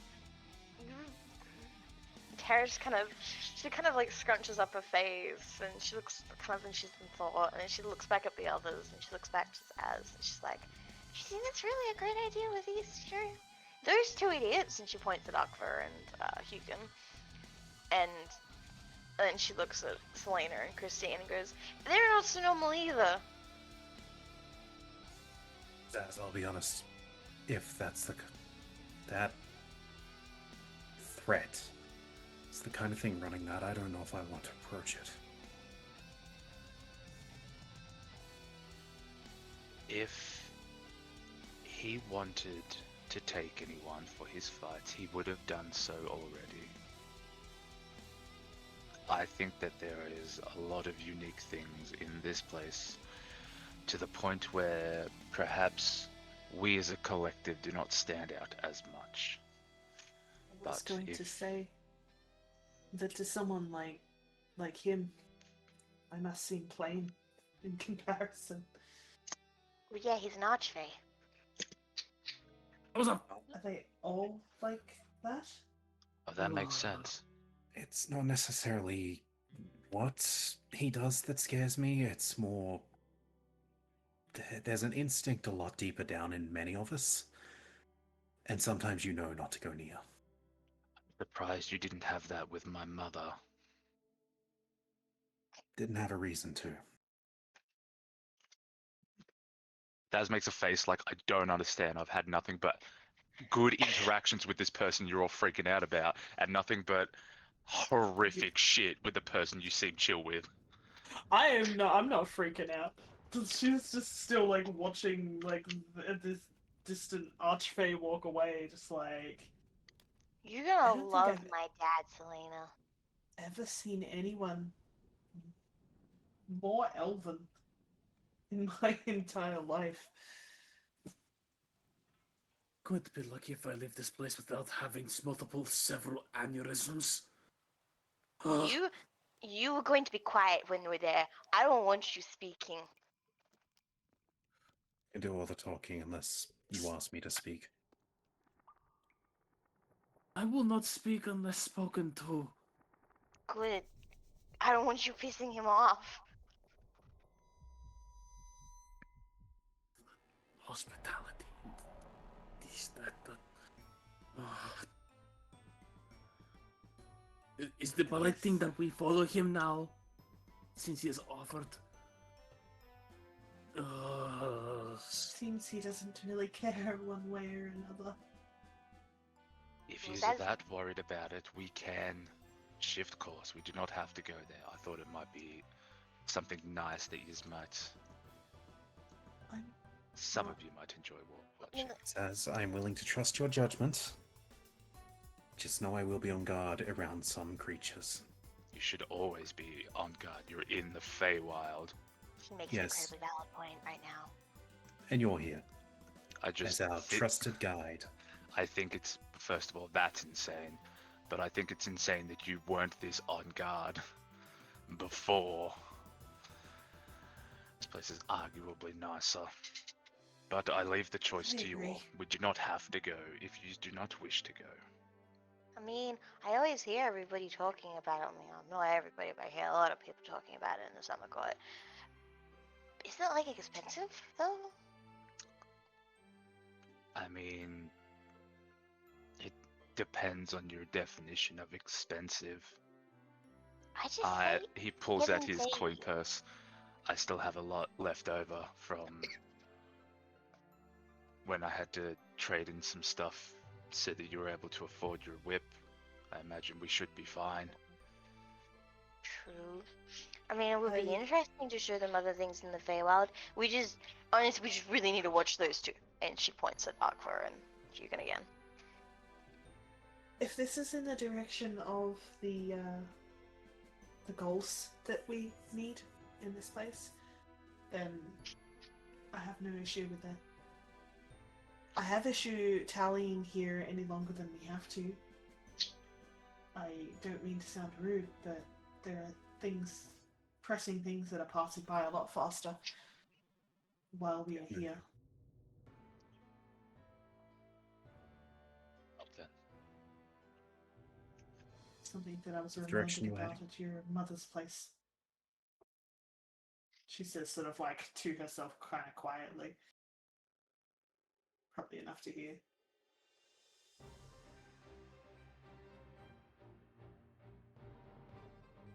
That direction, right? He nods.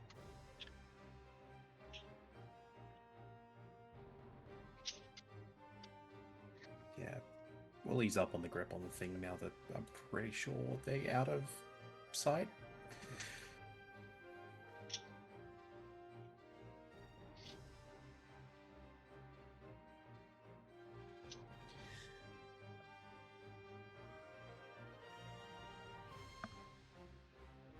I'm gonna assume that they're gone.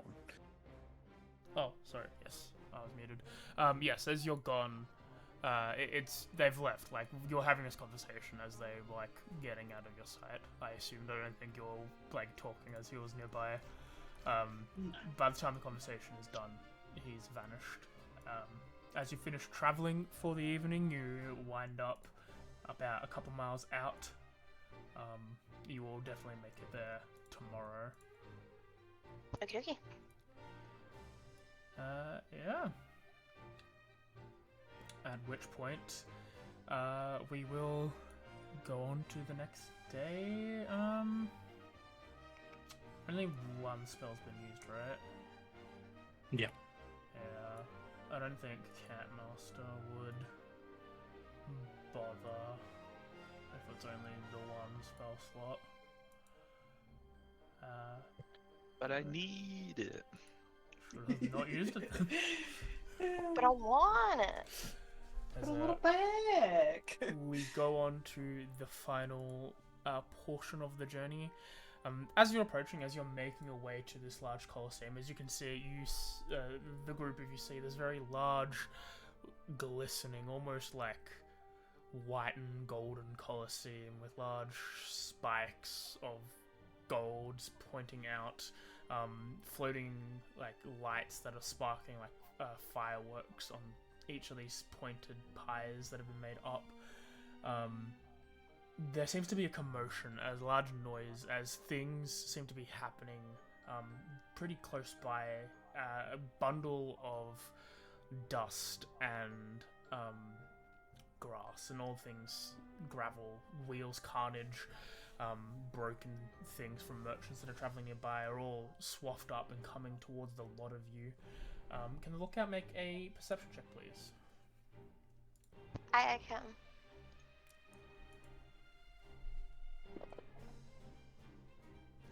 Okay. God damn. As you're peering in, you can't tell what exactly is in this thing, but you do get the glimpses of a large arm that seems to be made out of like a bustling tornado that seems to be conjecturing like the making the large ball of like dirt and violence coming towards you, alongside heaping boulders being thrown in and out of this dust cloud. You are given the opportunity to, if you want to be part of this, what's happening, as it is barreling towards you without seemingly a care. You have the ability to try and step this aside, or try and avoid it. Regardless, it's going to be a stealth check from the group of you. If you want to go confront this, you'll have a round of opportunity at the start. If you try and step aside, you'll just try and avoid the fight entirely. I don't know about you guys, but I think it's better to try to avoid fights here if the resources might potentially be an issue. It's Yeah. wise. I'm happy with that.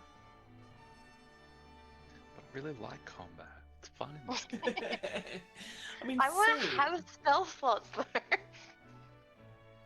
It's okay, I can lend you one of my spell slots. I will say, Oh, thanks, man. I appreciate that. just in case it is not given, when you do reach a node with a number on it, that is a long rest area. You will be able to take a full, proper long rest. Everything will recover.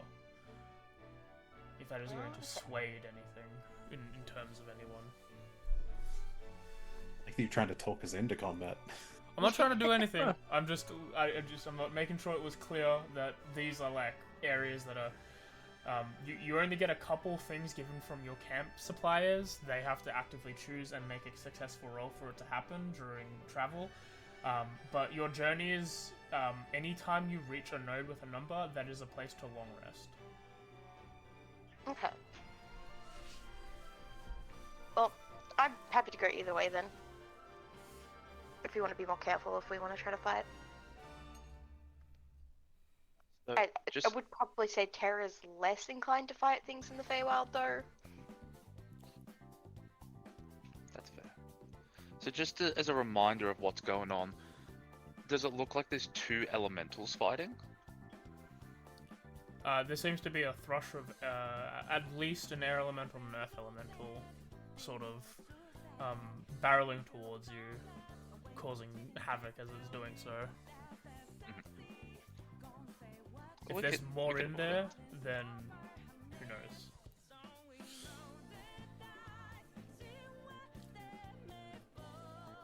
Do we want to just avoid it then? Do the smart play?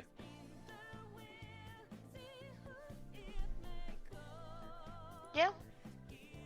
If we avoid it, we have a bigger chance to get to your place anyway, so. Right. If everyone wants to roll a stealth check, go ahead. Maybe we'll all fail and fight it anyway. Yeah, exactly. Yeah. We're rolling in here. Disadvantage, like that. did you say? Uh-oh! Just rolling a stealth check. People have armor, is why they're rolling disadvantage. Oh, that's a 20! I don't think that's enough to avoid it. No. We're That not, is one we're gonna fail, fight, two I think. fail, three fail. That's half a failure. I know what that As- feels like. As I get my wish. Yeah, you do. As you all move, you're like, "Alright, we're gonna get out of the way. We're gonna be quiet." You dash off to the side, try and like get out of the path of these like roiling elementals. You move into like a small thicket area where you think that okay, if we hide here, if we stay still, they'll just bundle right past. And then the thicket you're in, I don't know if there's any more elementals, but the thicket you're in gets blown asunder as the air elemental just like flies past, like rips a tree out of the ground as it's like fleeing, and the earth elemental like stumbling past spots all of you as they stop for a moment, look at you all, and then they rush straight at you. Alright. And No one's surprised. Yeah, we'll have everyone roll initiative, and we'll have a quick bio break. I'm going to quickly Surprised. step aside for a second.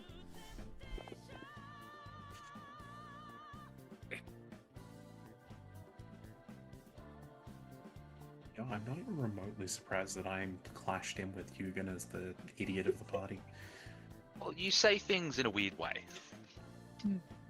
I just can't believe you guys rolled, like, because it's on a table. I can't believe you guys rolled an encounter with a fucking Arcfey on the very first time you leave the goddamn place. Yeah, it's my boy. It's great. You do bring up the amusing point of, yeah, why wasn't I on alert? Yeah. Hmm? Why is this Arcfey freaking me out, not the other one? I mean, it's a good question, ain't it? I would argue those who are upfront with their shady shit are not to be more trusted, but to be less untrusted than those who do shady shit behind the curtain. Yeah. I don't know. A lot of this comes down to ultimately, I am trusting Zaz as the guide here. Yeah, when it gets you all killed, I take no responsibility. Yeah. Yeah. I'll I be just wanted speaking to show eternal you. in hell I with wanted to show you guys, the players, my cool thing. That's all I want to do. We can leave after I that. want to see the cool thing. I had no problem with going here. I just didn't want Terror to is follow pushing that. fine. I want to Fae. see it.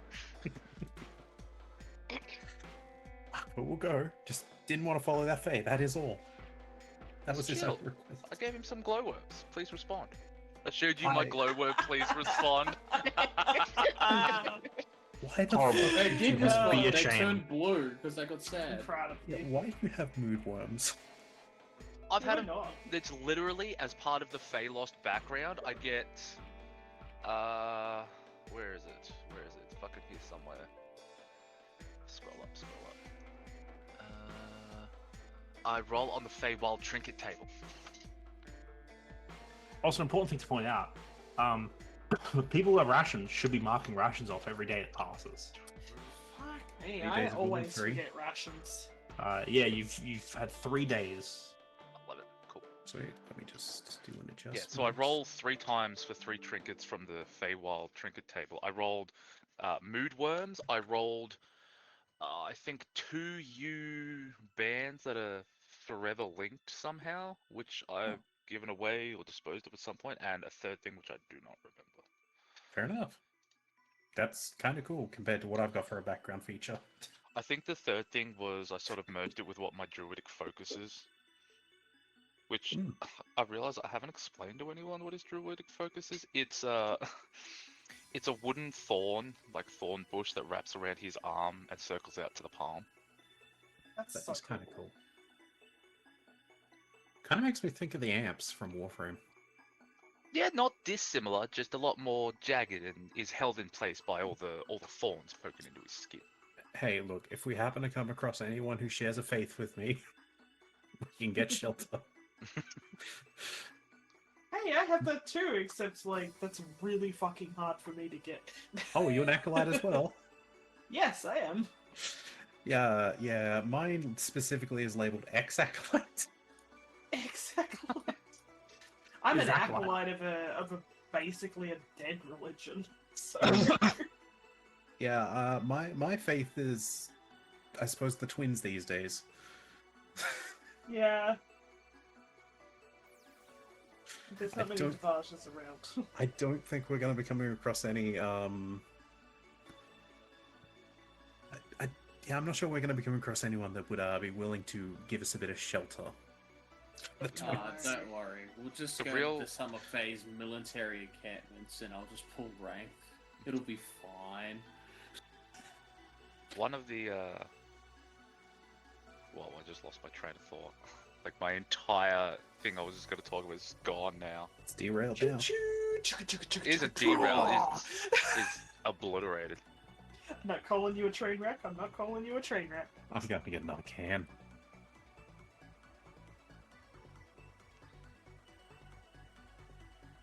It's gone. Sad. I wanted to hear it, Jeremy. Yeah, it's gone.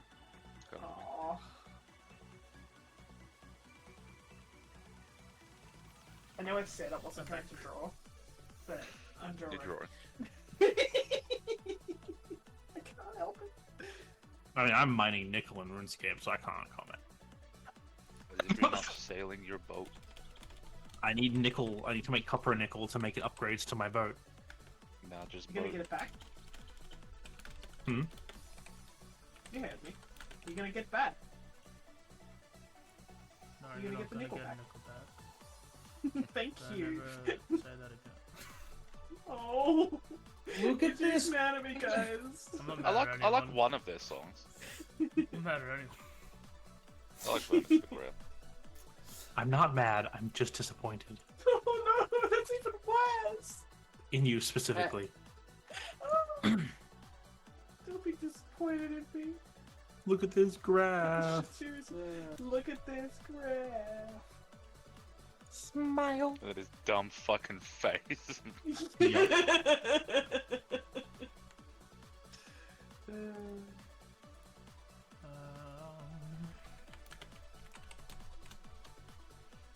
Oh man. Guys, I'm so sunburned.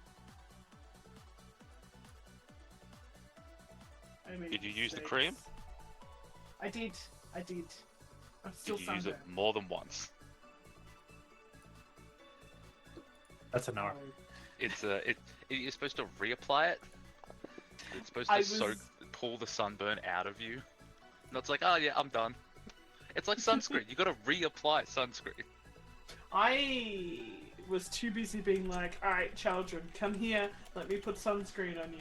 Okay, all the children are sunscreened. Everything is done, and then I stood there in the sun and burned. Like a fucking idiot.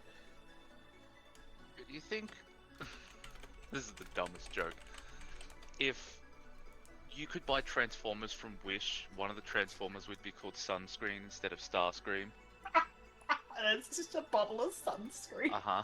You're right. It is the dumbest It's joke. like, hell Yeah. yeah. It's just a normal, regular bottle of sunscreen. There's nothing. I gave a it's PSA. just- Yeah, no difference. It's like not even a good what do they call it? Like SPF or whatever. Hmm It's like FPS 12. Instead of Banana Boat, it's Banana Bot. God damn it, that's fun. Plus one. I'll take it. That's the same as the SPF rating. Does that give you a +2? Plus one.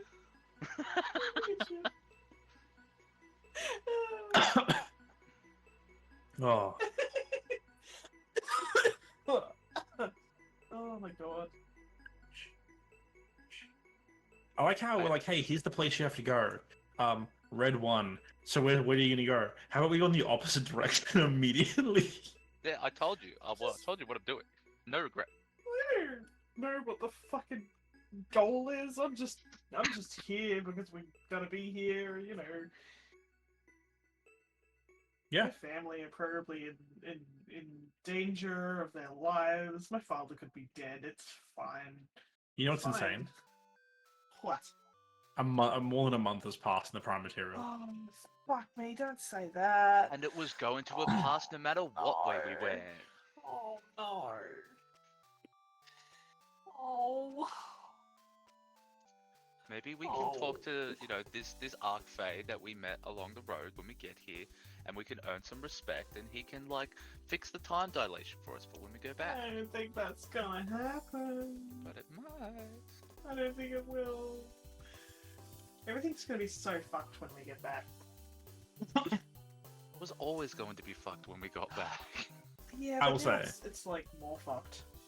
As a fun thing of the whole idea that Echoes has a lot of spinning plates and different events going on at the same time. There's a lot happening in Echoes.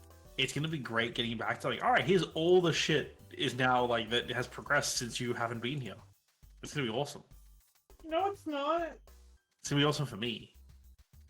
Oh, I'm getting anxiety. Yeah, just a fun time. Well, instead of theory crafting, then I'll ask, as Zaz from this place, does he know that there is some time dilation sort of manipulation that the Fae may or may not be able to do to fix the difference. Fuck no. Cool. Like you know there's RIP. there's a bit of a you know for a fact there is definitely some dilation, but like it's a case of time moves 10 times slower here. So it's like every 1 day that passes here, 10 days that passing in the prime material. But you know there's no way to make time go backwards. Hey, look, it's fine. All we need to do is find a particular long-nosed friend and then have him strangle your rogue to death. What?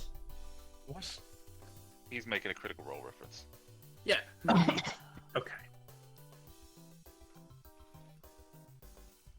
I don't get it. Just But I don't know. Vax, when he was a revenant, got Yeah. throttled by an Spoilers, archfey. Dimitri? Oh yeah. Didn't that happen yet? No, they haven't gone to the Feywild yet. They did though. They did though. Oh, they did too. The Pharaoh Still. before the dragons. Right. Man, that's funny. That's actually one of the few parts of the Critical Season 1 I have seen. And by a few parts, I mean I should really watch the last 6 episodes. The best fucking 6 episodes. Makes you so mad that I'm never going to go back and finish that. It's like I'll watch it at some point. the last episode is like the greatest fucking poetry between boyfriends there ever is. Like you're just ignoring it. Smile. Alright, That's everyone's the back. gecko blink. Simile. Let us begin. Oh, thing. Alright, there is no map. Yeah. This is all just thing. The 2 elementals right next to you. And you see that as the elementals like rip away the cover you guys were hiding in, basically by pure coincidence, as this elemental made of tornado like tears apart the underbrush and the stone, the earth one rushing after is like tearing the ground up. You basically see chasing behind them are like a bunch of dudes of like various various species and styles, carrying a variety of like weapons, like these large catch poles and tools and whatnot, that are chasing after the elementals, like waving them around. That's what you guys see. Top of the order is the elemental, the air elemental. It will, tank. It will strike at the new threats that are in its way. I mean, it could do the other thing. Could we do the funny thing?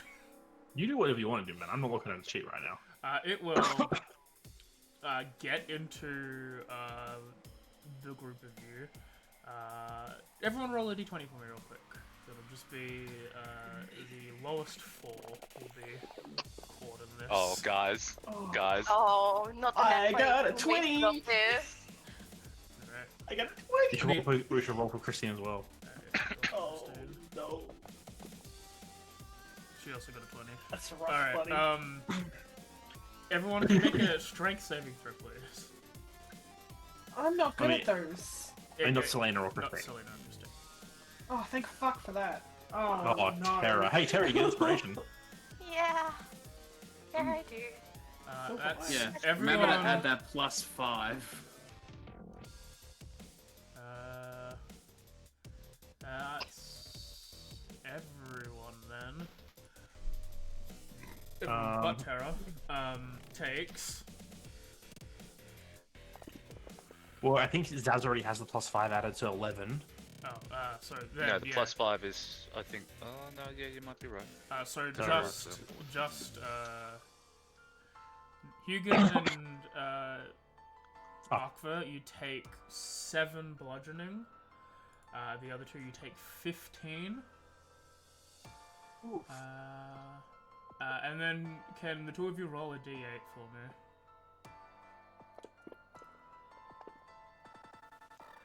Alright, Zaz, you're knocked northeast.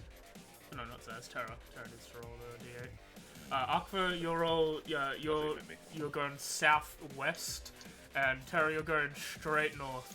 as you're flung 20 feet into the air. Oh. You mean north, you mean like up. No, I mean like going northerly direction. They're flung in the north direction 20 feet up in the air. Essentially, this thing swings by, seeing you all. It grabs, throws you 20 feet in the air. So people get. So is it only people who fail who get thrown? Yeah. So that would be Inazaz and Terra. Yeah. So it throws you both in the same direction. Yeah. Yeah, the two of you get yoted 20 feet in the air. Pretty much in basically like behind it. It's throwing you almost in the direction of the people, but a bit to like above them. Upwards, your turn. Sorry, the cat was talking to me. Well, it is now your turn. Yeah. So, just to be clear, I am fine other than damage. Yep. Yeah, you're inside the air elemental, but yeah. Just where I want it to be. So, I'm gonna use the brains. This is combat. I've enraged recently.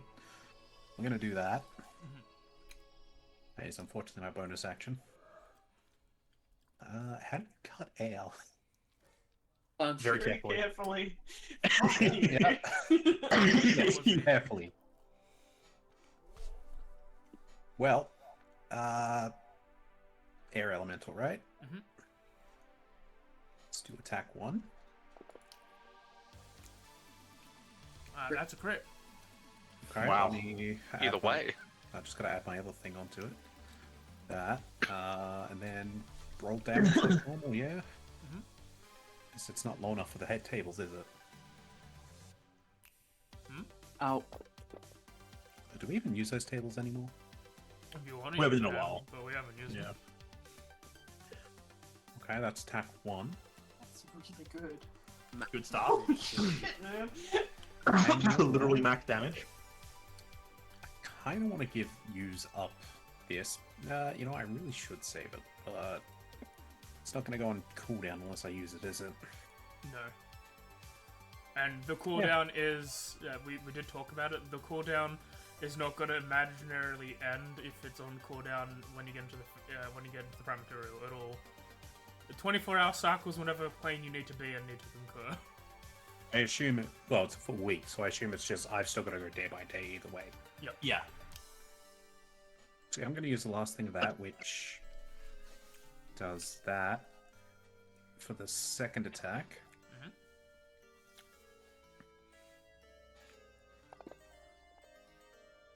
Damn it. Oh, so close. So close. Still burns it anyway.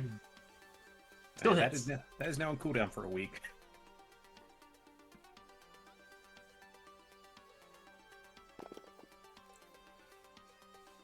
Do 25 damage. Big hits. Nice. That is everything I can do other than a reaction. Oh, I could move, I guess. Can I move? Yeah. I mean, you're inside of it. You can absolutely move.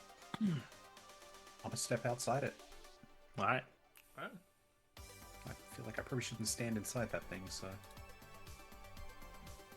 So, veterans. On the creature turn, so Terra and Inazaz grab and flung like in the direction by these things. As you see, the both of you are thrown kind of in the direction of these these dudes who are chasing the elementals. That's a D12, Darren. Okay. Roll one. I did roll a 1 on a D12. It did happen. But I'd roll a D20. So you guys see as Terra and Zaz are thrown in the direction of these guys, two of the veterans like duck to the side and rush. The third one gets full cleaned off their feet as both Terra and Zaz just land on them. Which means Ow. Oh, there's 4. the both of you. There's 4? I only see 3. Okay. Well, let me roll one more then, just in case. No, he succeeds. So yeah, one of them just gets cleaned up as both Terra and Zaz land on him. You both take 10 points of bludgeoning damage as you were thrown 20 feet into this dude. He also takes 20 points of bludgeoning damage, and all 3 of you are prone. The one that's I just think- is? Or just... You know, I'm gonna roll a d4 and let's find out. Nope, number 7. So he took so the number full 20? Yeah, full 10. A full 10. Okay. Yeah, so the 10, it's the three of you take 10 damage, and all of you are lying in a pile on the ground. This one There you go, now it's gets veteran. up, and he will ignore your group, but like run straight for the elemental, and will try and poke at it with his pole catcher. Hits. You see, like, the claw seems to be sharpened internally as he squeezes around the arms. As you think that it would, like slip through them as it's a beam made out of air, but it seems to be enchanted somewhat as it just clamps onto the arm and squeeze and does 8 damage. Tara. It's your turn. You're prone. Right. So the veteran guy has ignored us and just ran off for the elemental still, it seems.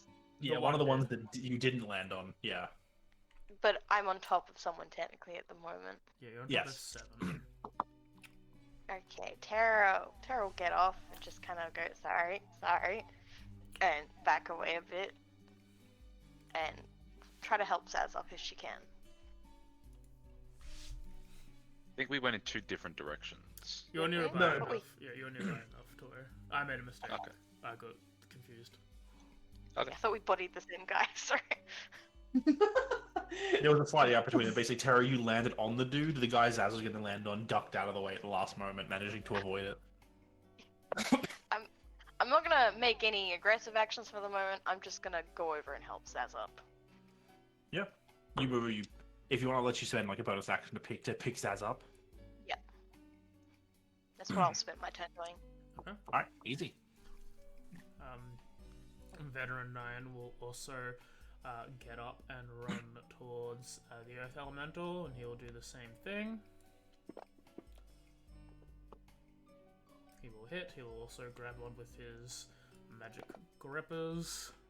He does some damage. I always got him out for free? He got grippers out. Number 7 gets up like, you know what, you'll do, as he runs up and will go attack you, Tara. You know what, fair. I did just body this man. I don't blame him. It's a 20 to hit. Yeah. As It's not very like nice. as like these garbage picker-uppers that are like bladed inside, like grab your arms, it pierces your flesh and does 7 damage. And then he'll bonk you with a stick that he's got. Wow. How many attacks? 2. That's a crit. Oh dear. Bye, Zaz. He's loving Moonbeams. You take 14. It says slashing, but it's bludgeoning. Bonk damage. As I fell. you're bonked. And you are also grappled by the grabby stick that he has still holding onto you. Oh, okay. So later. Was that a Sotogarame? No, it's just a magical grabby thing. Literally This called a has catch changed ball. things.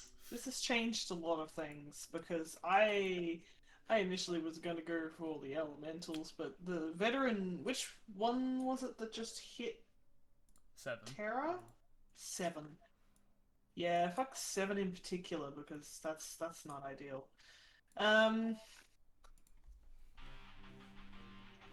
We're gonna try and hit with a go a first level magic missile for now. Just Okay. guaranteed. What is that? 3d4, I believe. Oh. Yes. No. What? What am I doing? What am I doing with I my don't life? know. I can't remember what I'm doing. Alright. 7. 3d4. And I rolled them separately too. That's a bad roll. 3 damage. Bang. That's bad. 4 damage. 3 damage. And that's kind of getting a beat on just this guy being a little bit more hardy than he seems to be holding up alright. But that is my turn for now. Yeah. Veteran 3 will get up and go for the big lizard. Your Do own that. head says. Okay. Misses with the grappy. Go for another one with the grapply. That's a hit. You take 4 damage, and then we'll go for the bonk. Missing the bonk. You are grappling.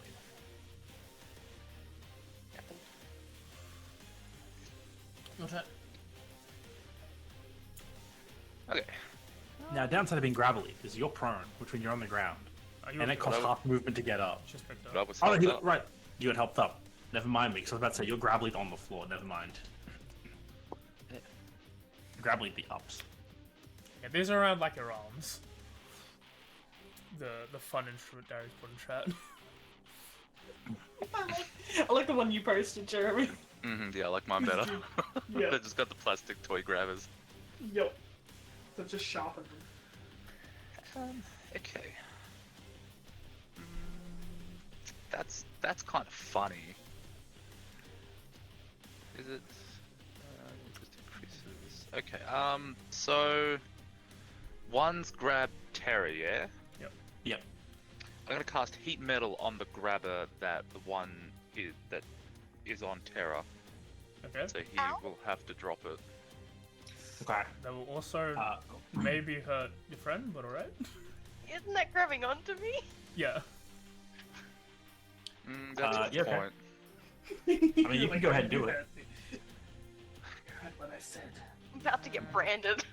Are you resistant to fire? I'm just, Probably not ideal. I'm just letting you make sure that Yeah, you're- I forgot it was any creature in contact, and it wasn't just whoever was holding it. It's No, it's do it, it'll be been a funny. minute. Nah, but you know what else will be funny? Toasted Terra.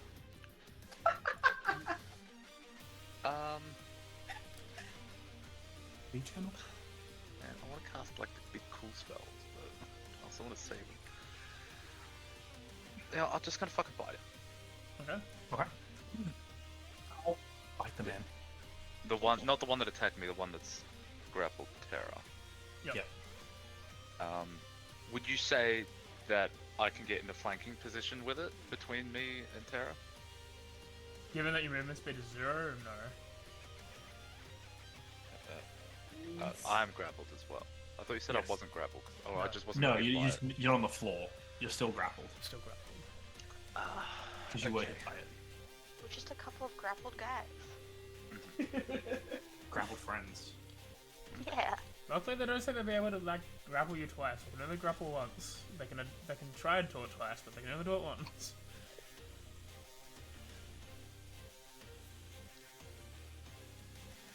All right.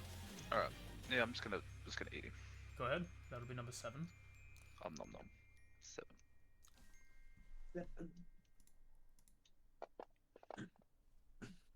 That's a hit. Cool. And bite.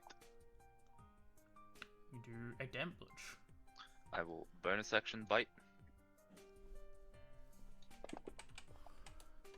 Ooh, That is a miss. big miss. Alright. That'll be me then. Alright, Eugen, you're up. Chris Dennis is on deck, but I'm Chris Dennis today. Alright. I'm smack the windy thing with my sword. Okay. Fair enough. Man, I remember when you had Abjure the extra planar? Damn, if that'd be useful now. That's a hit. That's a hit. Yeah. I remember having that. That was funny. Single That's tier. 11 damage. That's a hit. That's 13 damage. Unsurprisingly, your sword, you're cutting into an arc, but you were cutting it before. Even though your weapons are magical, you are cutting wind. It is not as effective as it should be, for obvious Yeah. reasons. I'm going to use my bonus action to Shield of Faith myself. I am done.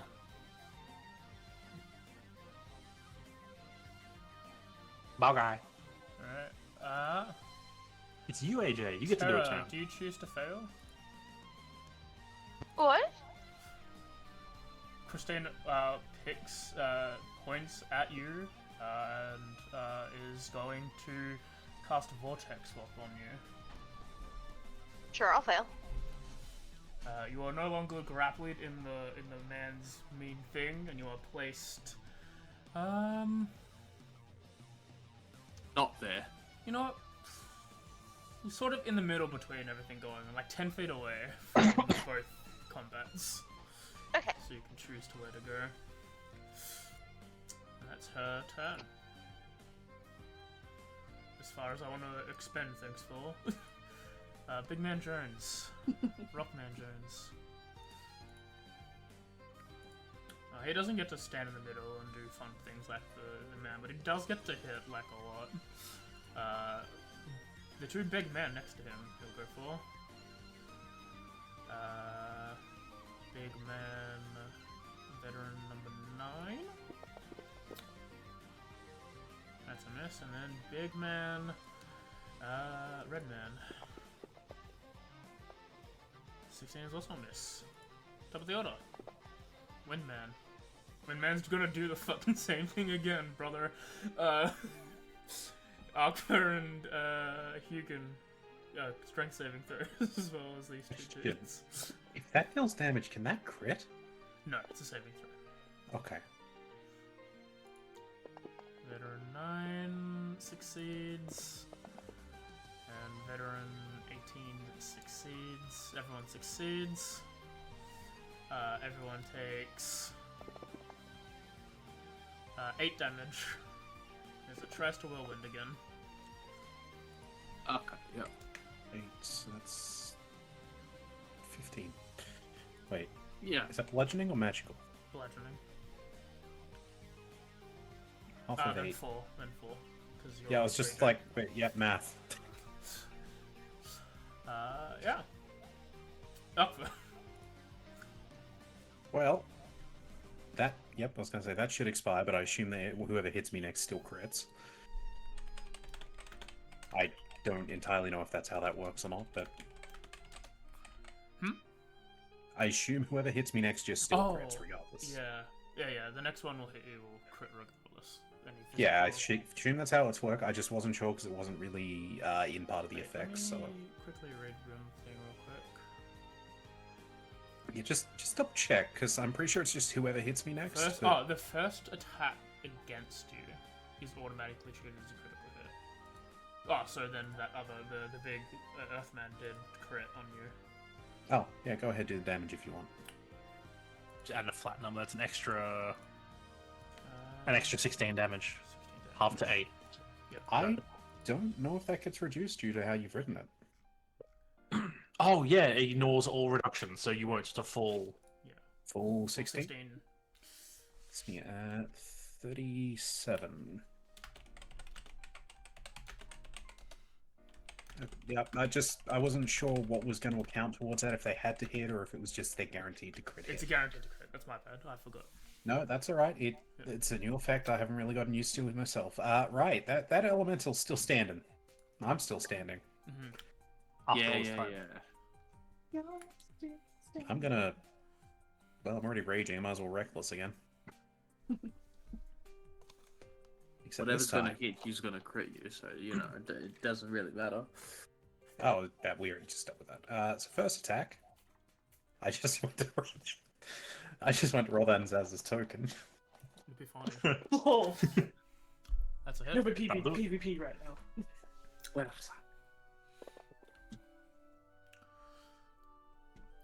10 damage. Yeah. I'm gonna use a bonus action attack with the whatever the hell I'm dual wielding. Probably just my gauntlet at the moment.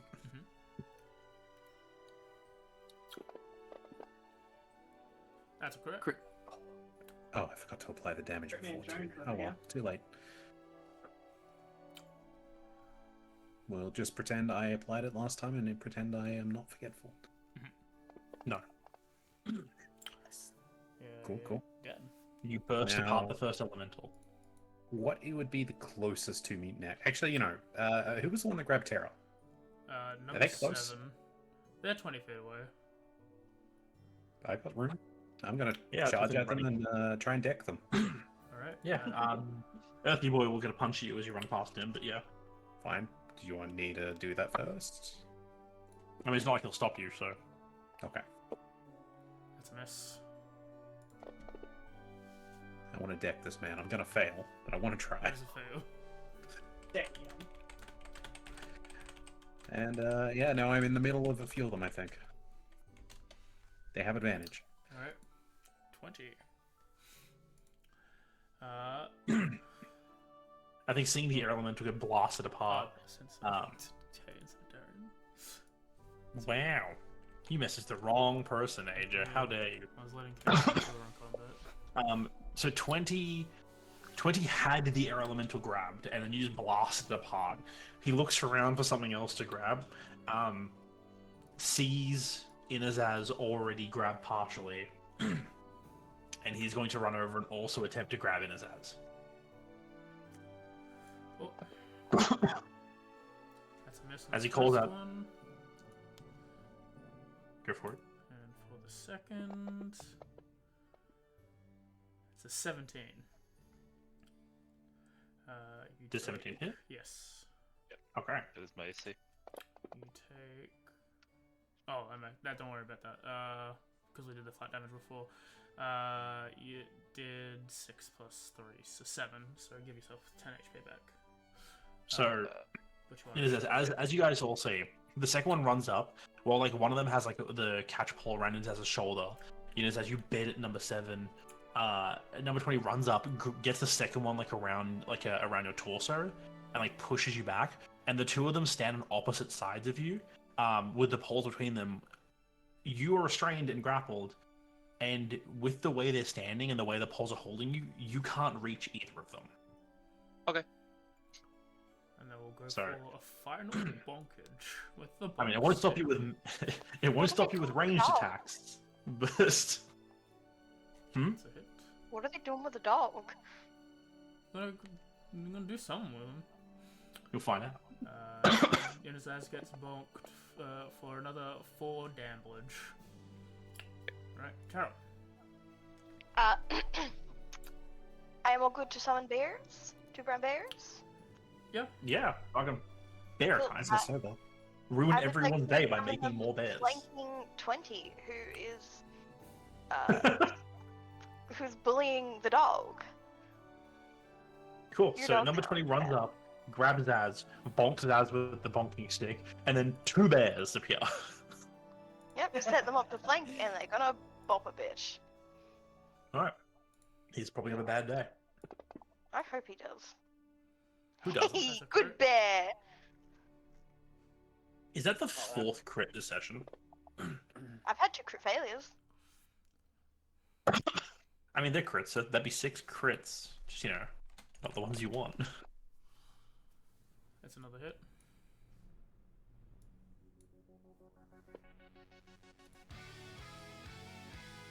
Another Up a 11. bit.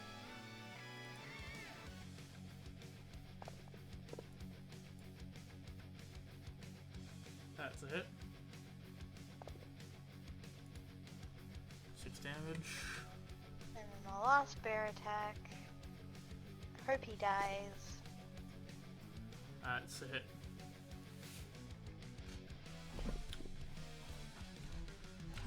Another knock. Son of a bitch, he's barely alive.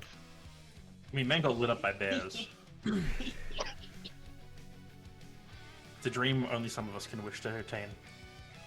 What are the bears? I don't have anything I can do as a bonus action, so that's my turn. Alright, Well, it's my bear's turn, technically. The bears' names are Brian and Michael. 9 is going to try and get the Earth Elemental because everyone's left him.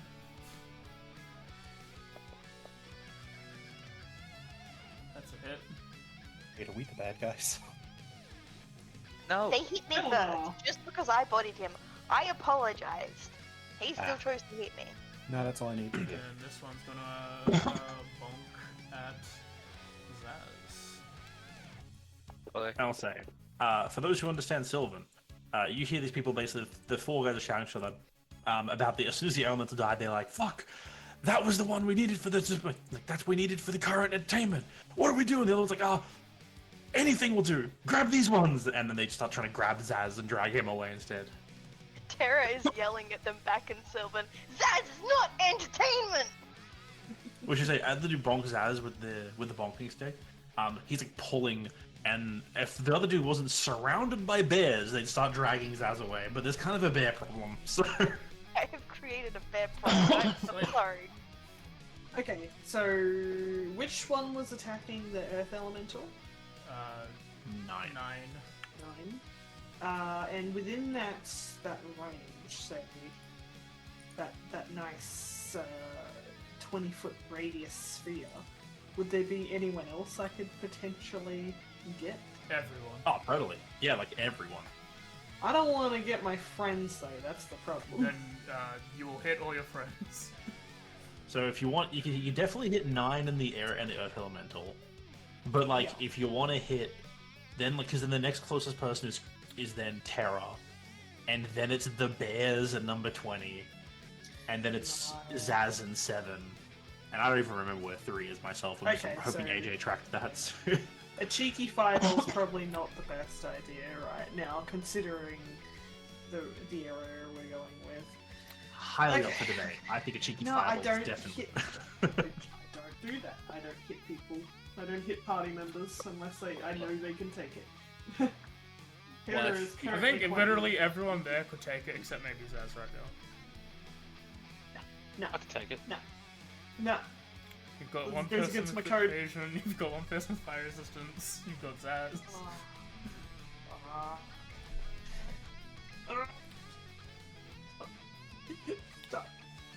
Stop.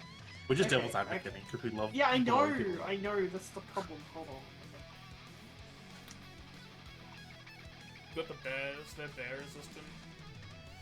They're barely resistant. They'll to barely fire. survive. I said barely fast. I said it was funnier. Fucking fine. Alright, fine. Why not? I want this combat to be over. So, Earth Elemental 9. You said I could hit 7? If You could hit all 5 of the enemies, but then also Terra, Zaz, 2 bears, Akra. Terra, and Akfa. Zaz. I don't want to hit Zaz, Then you can't hit anyone else. because he's right in the middle of it. Yeah.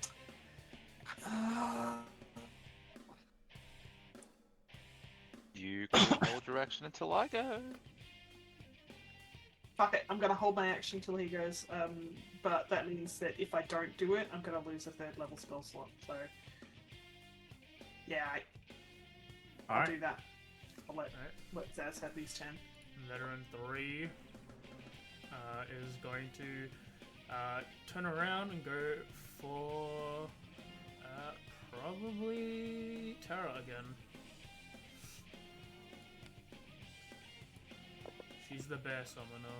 That's a crit on the bear summoner. No. Oh. Again?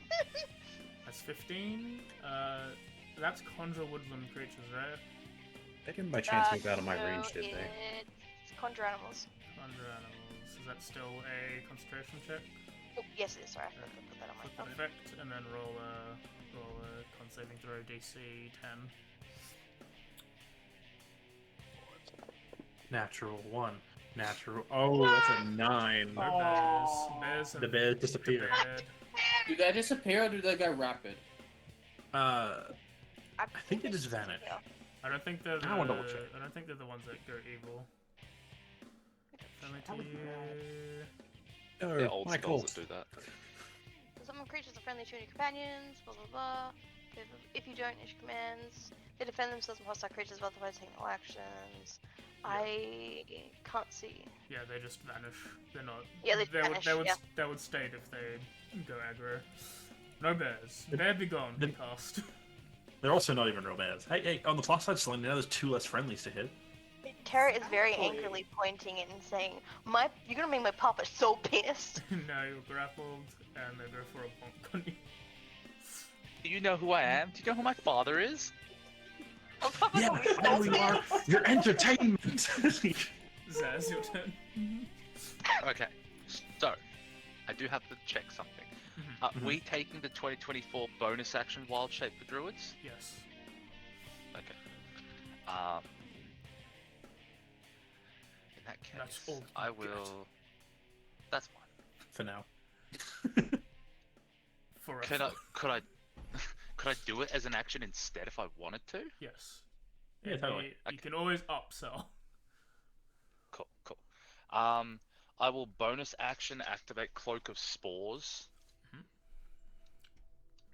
Okay. I surround myself with a magical aura that looks like buzzing flies. The aura extends 5 feet in every direction from me, and lasts until I'm incapacitated or dismiss it. Again, advantage on intimidation checks, but all others are at disadvantage. That's not why we're here. Each other creature that starts its turn in my aura takes poison damage equal to my wisdom modifier. Okay. And I will action wild shape into a dire wolf, please. Okay. Do you have a die? I don't have the dire wolf stat sheet. As you shift into Direwolf, the grapplies are still on you because you got bigger. Like they're still fitting to you as you get bigger. But you now have more health. So I'm like, I mean, Selena, he has more hit points now. Okay, so I have to hit every. This is what you told me. Yep. Everyone except, well, not Hugin No, and Hugin Christine. And Christine, yeah, they're like sort of Okay. behind you guys. Okay. Just making sure. I'm so sorry, everyone. But it'll I'm be so funny. I'm so sorry. I need this special wizard ability. Hold on, I'm really bad at doing this. Veteran 3. You don't have careful spell? No. Also, remember, target the Direwolf, not Zaz. Oh, you're right. Sorry. No, target both. Target that. No. Also, AJ, can you remove That's scary. the aura effect, because it how it's set up is it deals damage to me, and I'll just keep track of it at the start of their Okay. turns. I think I've removed that. I also need to note that I've got that ability, that the spell sufferance thing. Yep. So when one or more creatures fail a saving throw against a spell you cast, you can cause them to be burdened by the excess magical energy. I don't think I'm gonna do that this time though, because I can choose when to do that, right? Yeah. Yeah, I'm not gonna do that because I don't want. I'm assuming that's if I do that, that's on everyone. I don't get to choose. Oh, it's on these. Yeah, no, people. it's suffering a spell. Like the entire spell Yeah. is affected. Yeah, that makes sense. Alright, I think I've clicked everyone. Dex DC 16, guys. Good luck. Wait, Oh, fuck. the strain Oh, fuck, I creatures fucked up. fail Sorry, dex sorry. saves, right? Yeah. Yeah, grapple restrained creatures auto fail Dex, so I'm Direwolf very auto sorry. fails. I'm very sorry. It's okay, Direwolf also normally failed. Vet failed. Crit success on Arcvist part, so he'll take no damage. Oh, wow. That's okay. That's They- cool. Do they get evasion? No, they don't get evasion, but he's just a barbarian. He'll be fine. He'll be fine. Yeah, I'm not worried about Arkfur because Arkfur's got fucking, insane health. Okay. Vet succeeded, Vet fail, Dial fail, and Terror success. Alright, guys. That's a dog shit roll. That's Look at those normal. ones! Oh, that was barely Oh. normal. It's 23 damage, reduced to 11 for the people who sailed, and then 5 for Terra. That's how fine she was gonna be this entire Wow. thing. I forget how Terra has resistances, so it's like... Yeah, fine, I'm a you'll be fake right. tiefling. I have Uh, normal tiefling things. Unfortunately, Ring of Evasion doesn't allow me to lower it even further. With one of the people holding onto the Mancatra, the Dialf is merely reduced to grappled. Yeah, it's just And you like can this now reach the dude boom, again. Like, friggin' it's probably like a blinding kind of ultraviolet flash and burning that then just disappears straight away, and it's a bunch of how many of them died? One. One. Okay. Did you get the Earth Elemental? Yep. Did I? I'm not It- sure it if would- I did actually. It would be within my range, so just bad. roll a save on it as well, and if it fails, it takes My damage. bad, guys. Sorry, I just need to make sure. I'm very sorry. I'm taking a very long time on my turn. Ugh. Technically, it's my turn. I'm just saying. It's Yeah, after well, your I'm turn. taking a really long time on your turn then. Alright, 23 damage. Oh. Alright, Yeah, that's your turn. you can and Okay. You get Uh, it. Yo, Earth Elemental, I know you're big boy and everything, but I need to see if you're gonna lie to me. So... oh, minus 5. Inside. They should get a plus 20. If men are rocks, can't lie to a rock. Rocks can't lie to you. It's a I don't rock. know. It's lying to you. It's lying real good. It's really good at lying. It's a rock. It's got a stony expression. I can't tell. Anyways. Bonk. That's a Other than hit. that, I'm still gonna hit you. 14 damage. Bonk. That's a hit. 16 damage. Oh yeah, that's me. I'm done. Bonk, bonk.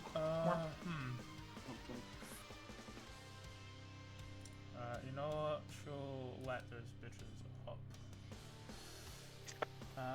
Who's grappled? 3's grabbing. 3 and 7. She'll probably take that 7 as the weakest.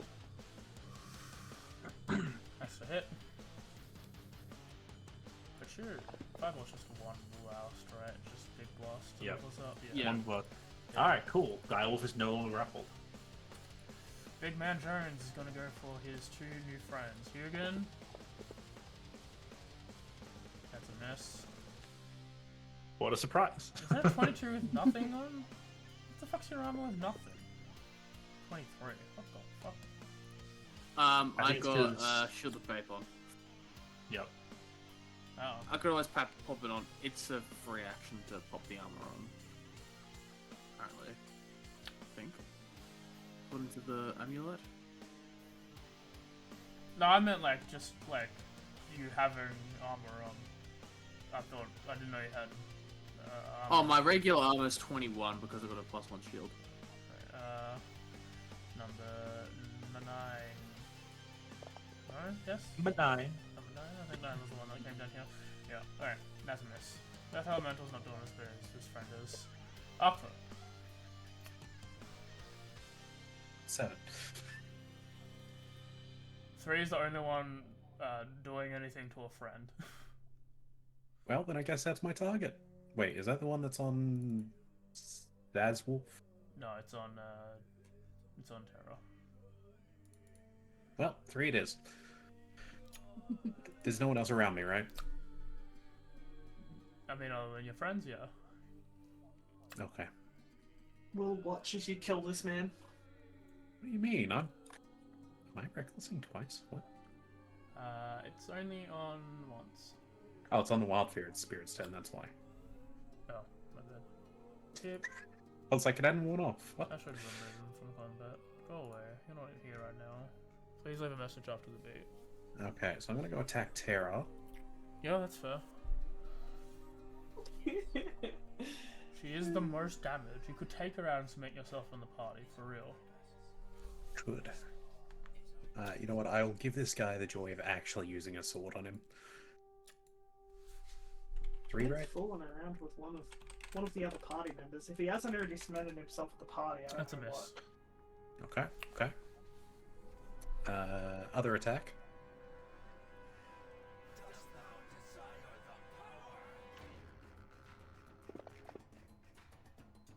That's a hit. That'll do it. Getting a lot of 1s in here. Yeah. Where has my It's thing day for gone? fluctuation. One sec. I'm trying to find where the hell my abilities have gone. If Okay, there we you are. asked to take the 1, could you gain inspiration? No. Also, let me just double You check. roll one with sec. advantage. Yeah, but what if you take the 1 and you miss? You don't get it with That's your the roll point. advantage. Oh man. Or disadvantage. Trying to downsize. I mean, you get it if you have 2 ones. Disadvantage. You know what? Before, I'm just gonna make sure I have read this right. Can I just use my bonus action to apply that during the attack? What's this? On the next attack that hits, so could I add the damage? Yeah. Cool, I'm just making sure, otherwise I would have just done a third attack. No, it's all good. Okay, Forza, now where are all the effects for this one? It's on fire currently. You know what, this guy can be... lightning. Still lightning. Wait, is thunder an option? I want to be loud. No, it's just elementals. Maybe, actually. Thunder is. Then yes. It is Make sure this basically. guy... It would have been a shocking is it. development, but now it's thunder. I thought Darian sent me a cryptic message, but he just dropped something. I dropped something on my keyboard and it typed a bunch of silly shit. Alright, let's see if this guy fills this. We were speaking Sylvan in Discord chat. 18 damage. Still And up. Good damage. as I do that attack... Do these guys shield gauntlets? No, that would have mean if I miss. As I do that attack, no, I probably would have overheard the Sylvan before. I want to sort of like, as I'm attacking, lean in and whisper, "Back down," in Sylvan to him. Alright, Tara. So I'm still grappled, right? Yes. Yeah, by one dude. Okay. Which one is it that's got me grappled again? 3. Alright, yeah. I have no care for this man's life. At all. Grapple him with a thorn whip. You can hit me with advantage if you want. I got someone better than a thorn whip. I have a real whip. Fireball on everyone again. I wish I had a fireball. I would absolutely fireball this man in the face, even if it killed me. Take 5 damage. That's it. Alright, just double checking. It is number 3. Yep. Yep. That's a hit.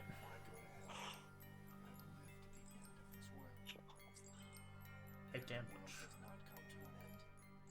Alright, unfortunately, I don't have bonus actions, so. Veteran 9 looks quite upset that he was set on fire for seemingly no reason. He just says in Sylvan, "Fuck this." He throws this thing down. Like, you deal with him. And leaves. He runs away. He just starts running away. Slater. Oh, it's my turn again. Yeah. Oh, cool. Slater, once Alright. escaping, chuck another fireball down. No. I'm gonna play it resource safe this time. I'm going to piff Eldritch Blast. 1 at the Earth Elemental, 1 at Veteran 3.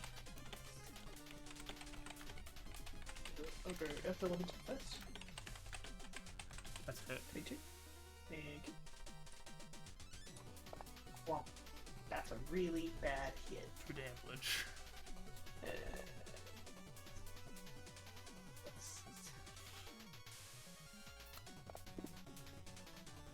That's a slightly 7 better. damage. My turn. Alright. He will also, like, drop his stick and run. Now we have to deal with the Earth Elemental. I get an opportunity attack. Totally, go for it. Well, he's already off the menu, so I'm just gonna click the button. That's a miss. Oh, that's mean. It's like he goes to drop the pole, which is still attached to Terra. You gotta wait, like you wind back. He just throws the pole up at you and like runs away. Well, at least he listened. The pole still attached to Terra, just now no one's holding it, so How do you're I fine. detach Yeah, it? same as the wolf. The wolf's only got 1 around him. Well, the wolf's got both around him. It's just no one's doing anything with him. Yeah. Alright, we still got the other thing to deal with. Did either of the 2 that did have me grappled, when they started their turn, they did to take some poison damage? They died. They both died. They They died. both got killed. Cool. One of them got fireballed, the other one got firebolted. One Alright, second. One real quick second. Just want to read it. Actually, All neither of them creatures even got a turn. by the same if you do not switch to cover, last two incapacitate or dismiss as a bonus action, or any other creature. Okay. Alright. Take 4 damage after. Is he within 5 feet of me? He would have been when he hit the start of his turn. Ah, that's fine. 4 damage. Yep. Yeah, 4 poison. And then Well, thank you. Kept my rage going longer. Oh. What's the round to kill? the Earth Elemental 20 feet away. You could chase one of them down. I do have 60 base movement as this die wolf. If you want to go after him, go ahead. Yeah, fuck them. They want to fuck me up. I'm gonna fuck them up back. Alright.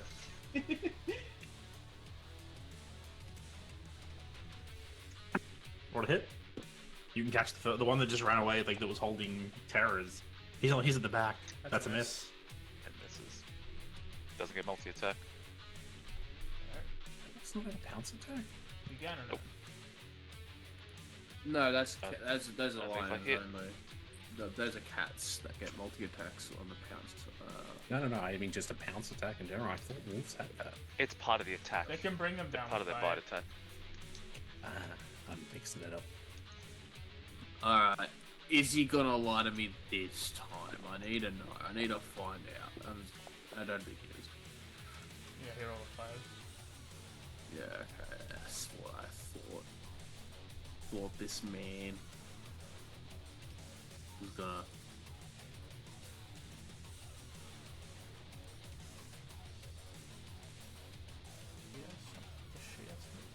Yeah, was gonna, you know, try something shifty. That's a hit. Point Aaron.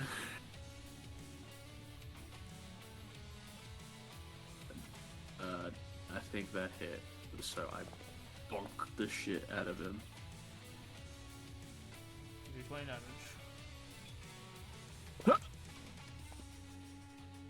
That's a hit. You do 15 damage. Yeah. I thought Christine had something fun, but she'll just go ding dong.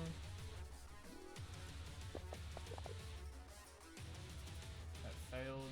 Ding dong is big when damage, right? Yeah, it's big when It's damage. the opposite of necrosis. Weirdly, that's been more used lately than Ding Dong has. Double slam into Hugin. That's a hit. It managed to hit. So 27. Oh yeah, you know, I think that might hit. 13 damage. Nice. Second swing. 25. Oh, I Fucking think hell. that hit. Another 9 damage. Top of the order. So, the thing that was sort of thrown at me and he was trying to get away, has that detached from Terra? It's still attached to it. Like it's a clamp that goes around. Like you'd have to like prise it open and then get her arm out. But without like the constant pressure of someone holding the pole, she's able to move around. Okay, well, I'm just gonna drop that. I feel like I want one of these guys. Going to chase after, and I'm going to attack. First attack to try and knock them prone. Okay. So just any attack, recklessly, of course. You know, I've got to make it difficult for them. Ah, the old king hit. As a hit. The old king hit. Okay, so that's to knock him prone. Yep. Slam to the ground. Then I would like to grapple him Uh-huh. with like the extra attack. Yeah. Yeah. Do I need It's athletics versus athletics or acrobatics for him. Yeah, I was gonna say, do I need to roll a prone and then I go for that? So it's just a strength, is it? I forget if it's an attack to initiate it or if it's a strength to initiate it. For the grappling is strength. Okay. I always forget how it actually works for some reason. Right, you grapple him. Okay, I'm going to threaten to snap his neck if he doesn't start talking. I'm just whispering in this guy's ear as I sit with him now. Or sort of on him. Yeah, you take the guy to the ground, get him in like a headlock, and he's just like in Sylvan. He's just swearing at you a lot. As you just start talking. He's talking. There's just a lot of insulting. Wait. I gotta go one step further. I will burn my daunting roar on this. Nope, wrong. Didn't mean to click that yet. Here you go. Meow. Lick him He's got to beat that. slow, like, over his face. Just lick him up the side of the head. So yeah, he's got to beat a 16 wisdom. You got a nat 20. His Yeah, eyes that's, are turned on by him. I'm swearing at you still. that's fine. I'm not letting him go. But yeah, basically just gonna sort of snarl, growl. You know, try and get him to start talking while I wait for the others to catch up. Alright, Tara.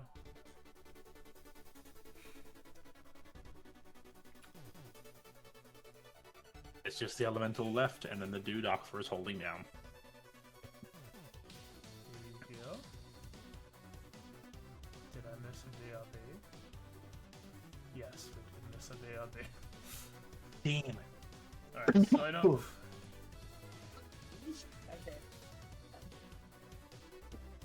Just an earth elemental to deal with, so Yep. yeah, Which is gonna like play it swinging safe around again, and mad. And Eldritch Blast. Apparently, I'm gonna That's a play it nice- really badly and just roll like shit, but fucking. Oh my god! I accidentally put the map in front. God damn! Come back here, combat tracker. Where are you? I need you. Excellent. Bam. That's a hit. Oh god. Oh, that was nearly full damage. 7 damage. Direwolf. It's munch time. Okay. For a hit. That's a miss. Maybe not. I assume there's no allies within 5 feet of it. This is just me. Yeah, you're going after the other one that Cool. Aqua's not doing. I guess I'll bonus action change back. Okay. I'll drop You all. still spore mode? Yes. Still spored. Cool. Right, so Alright. you Just gather walk. I don't think it's lying to me at the moment. It can't. But, a bot. That's a hit. Still up. Still standing. Surprised the earth elementals. What the fuck? Absolute minimum damage. Oh my god, it is. That's so sad. Oh, 4 Hey, ones. Jimmy, can you roll to hit? Yeah, okay. Alright, it's dead. Yeah. That is so tragic. And 1 HP left. Oh. Elemental goes down. Yeah. Well, that's me. I'm done.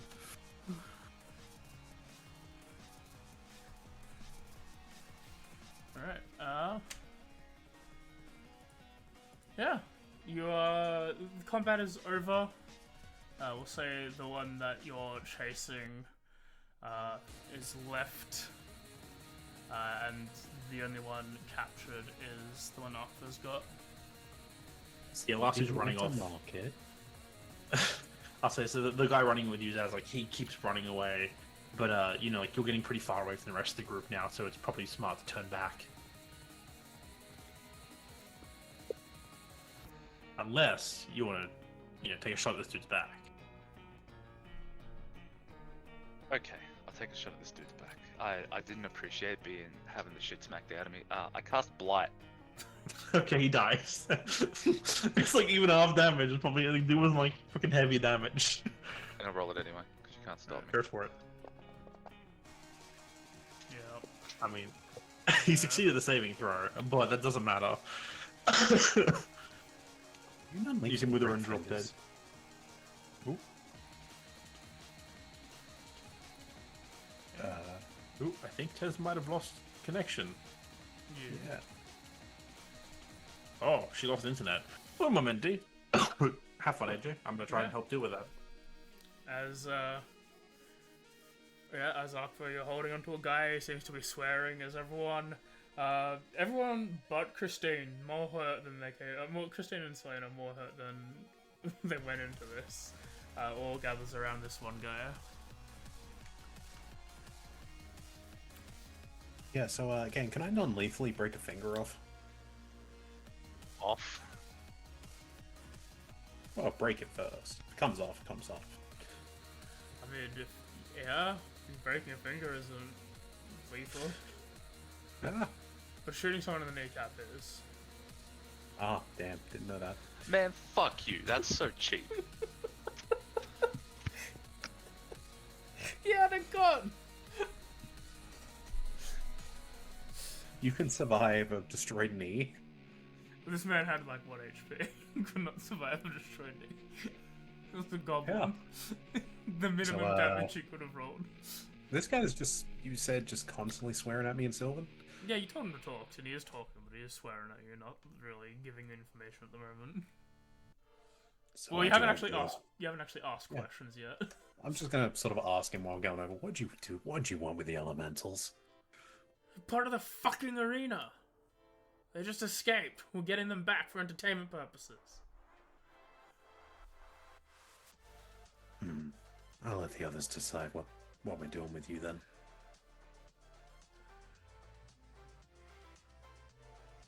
As I drag him to the group, which I suppose at the moment is Shugen and Zaz and Terra. What do we want to do with this one? They were getting them for the arena.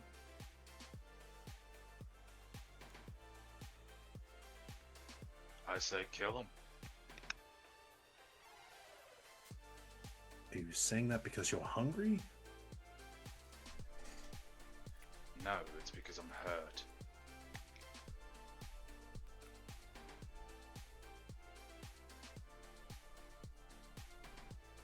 Sure you got no questions for him?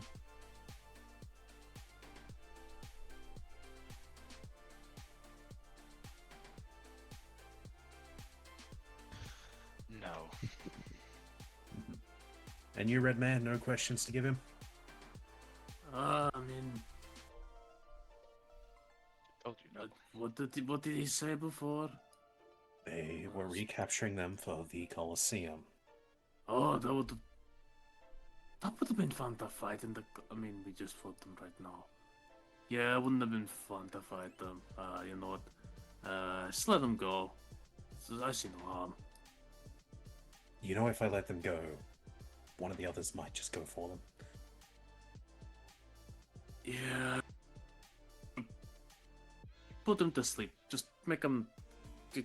Put them in like the bit of grass. Just knock him out a little bit. Decap him. It's okay. Not a problem anymore. Just call it hospitality. You've Alright. never acted more fey than you are right now. Putting that out there. Yeah, Reckless is on. I'm just gonna Yeah. kick in the back of his leg. Okay. That's a miss. Damn. Just let him go. We've got shit to do. Okay, I'll throw him. Yeah, you pick him up by the scruff of his shirt and his pants, and you fling him as he slams into the ground. He scrambles up and continues to run towards the Grand Colosseum. He yells some welcome obscenities back. back at you, but runs.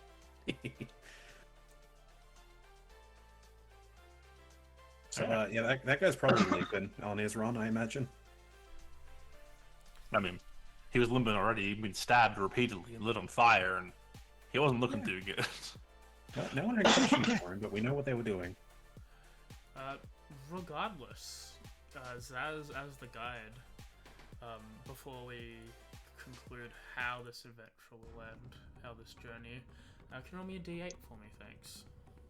And do. That's a big 8. Okay.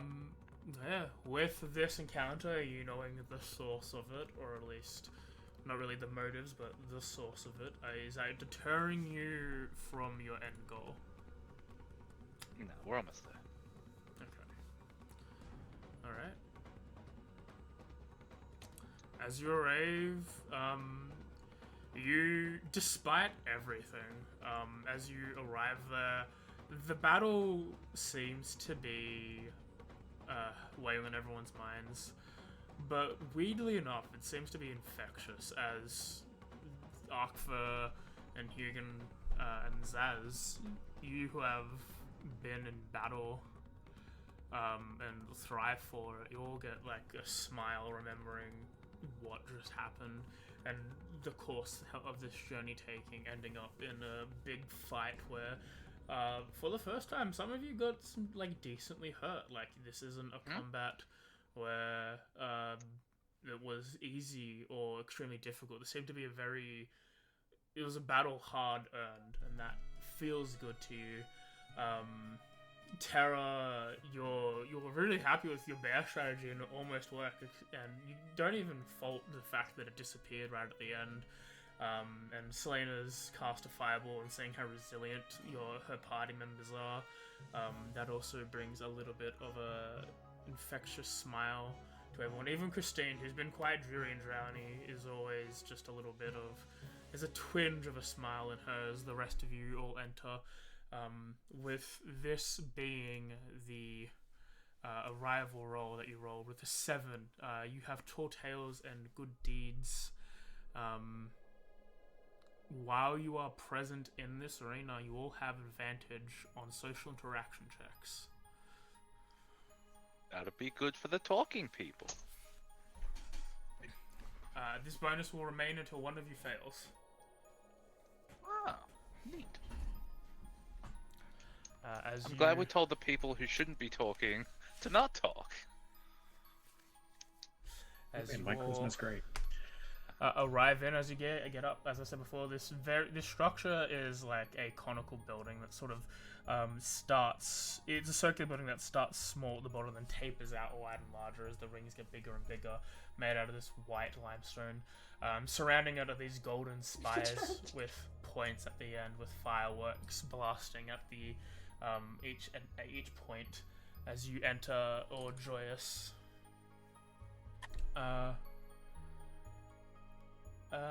Yeah, you all arrive with your heads held high. There seems to be a little bit of kerfuffle. People are looking at like a wall that seems to have been broken. You can probably tell from the elementals, but you all step in to Sethrus's Grand Colosseum.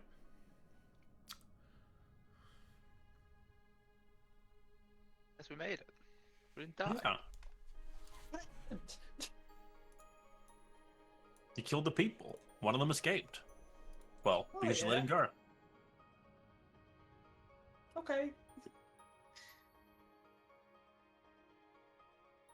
We have advantage in social encounters while we're in the Colosseum until somebody fails. Hell yeah. Do we want to keep going, or do we want to? Because like this could be a pretty good point to end it for now and continue in the new year, or we can keep going for a bit if people want. What do people want to do? I have to pick up my father from a thing. Yeah. Alright, so you're gonna pop out anyway? Yes. I think there's going to be Alright. consequences. Well, AJ just stepped away to go pee, but sounds like it makes the most sense for us to call it here. Yeah. With the Yeah. arrival at the Colosseum, you traveled for several days.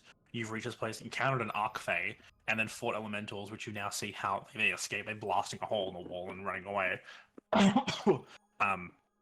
Now arriving here, full of high spirits, strangely, and with a pep in your step, we will pick this up in the new year, potentially. Immediately under arrest. Looking forward to it. Listen, you'll find out what happens. Session. Yeah, internet issues, yo. It's a good time. Now we get to vamp while AJ's not here. So I guess, Yep. streaming people, Are there any stream people who do stream things? Because I'm not one of them. Because fuck that. I guess the only people here would be Mim and Dimmy, I think, and Sam. So And Sam, one of you yeah. three. Yeah. I might get back into streaming a little bit later on after I have finished up where I currently am, which will be next week. So maybe next week. Maybe. Apart from that, not much. I'm back to streaming consistently again since I'm no longer completely and utterly dying sick. I'm still kind of sick, but not completely anymore. So I'm back to doing Divinity 2 Original Sin on Mondays with Sam, Lucy, and James. I've been playing Fallout New Vegas, but with a multiplayer mod with Sam, Taylor, and Jesse. And then we've just been playing a bit of Risk of Rain 2 on Friday, because not sure what to fill the Friday slot in with at the moment. Also great game. Mm-hmm. And Sam? Yeah, I finished Absolution of Hitman. I've moved on to Fallout 4 for the moment, then probably back to Hitman after. Thanks for the follow, Salvage Bar. I saw it before, but we're in the middle of the game, and that's when I don't pay attention very much. Personally, you can join the link I sent to join the Discord channel. You can choose to vote when I'm playing on Tuesdays, because I did finish Transistor.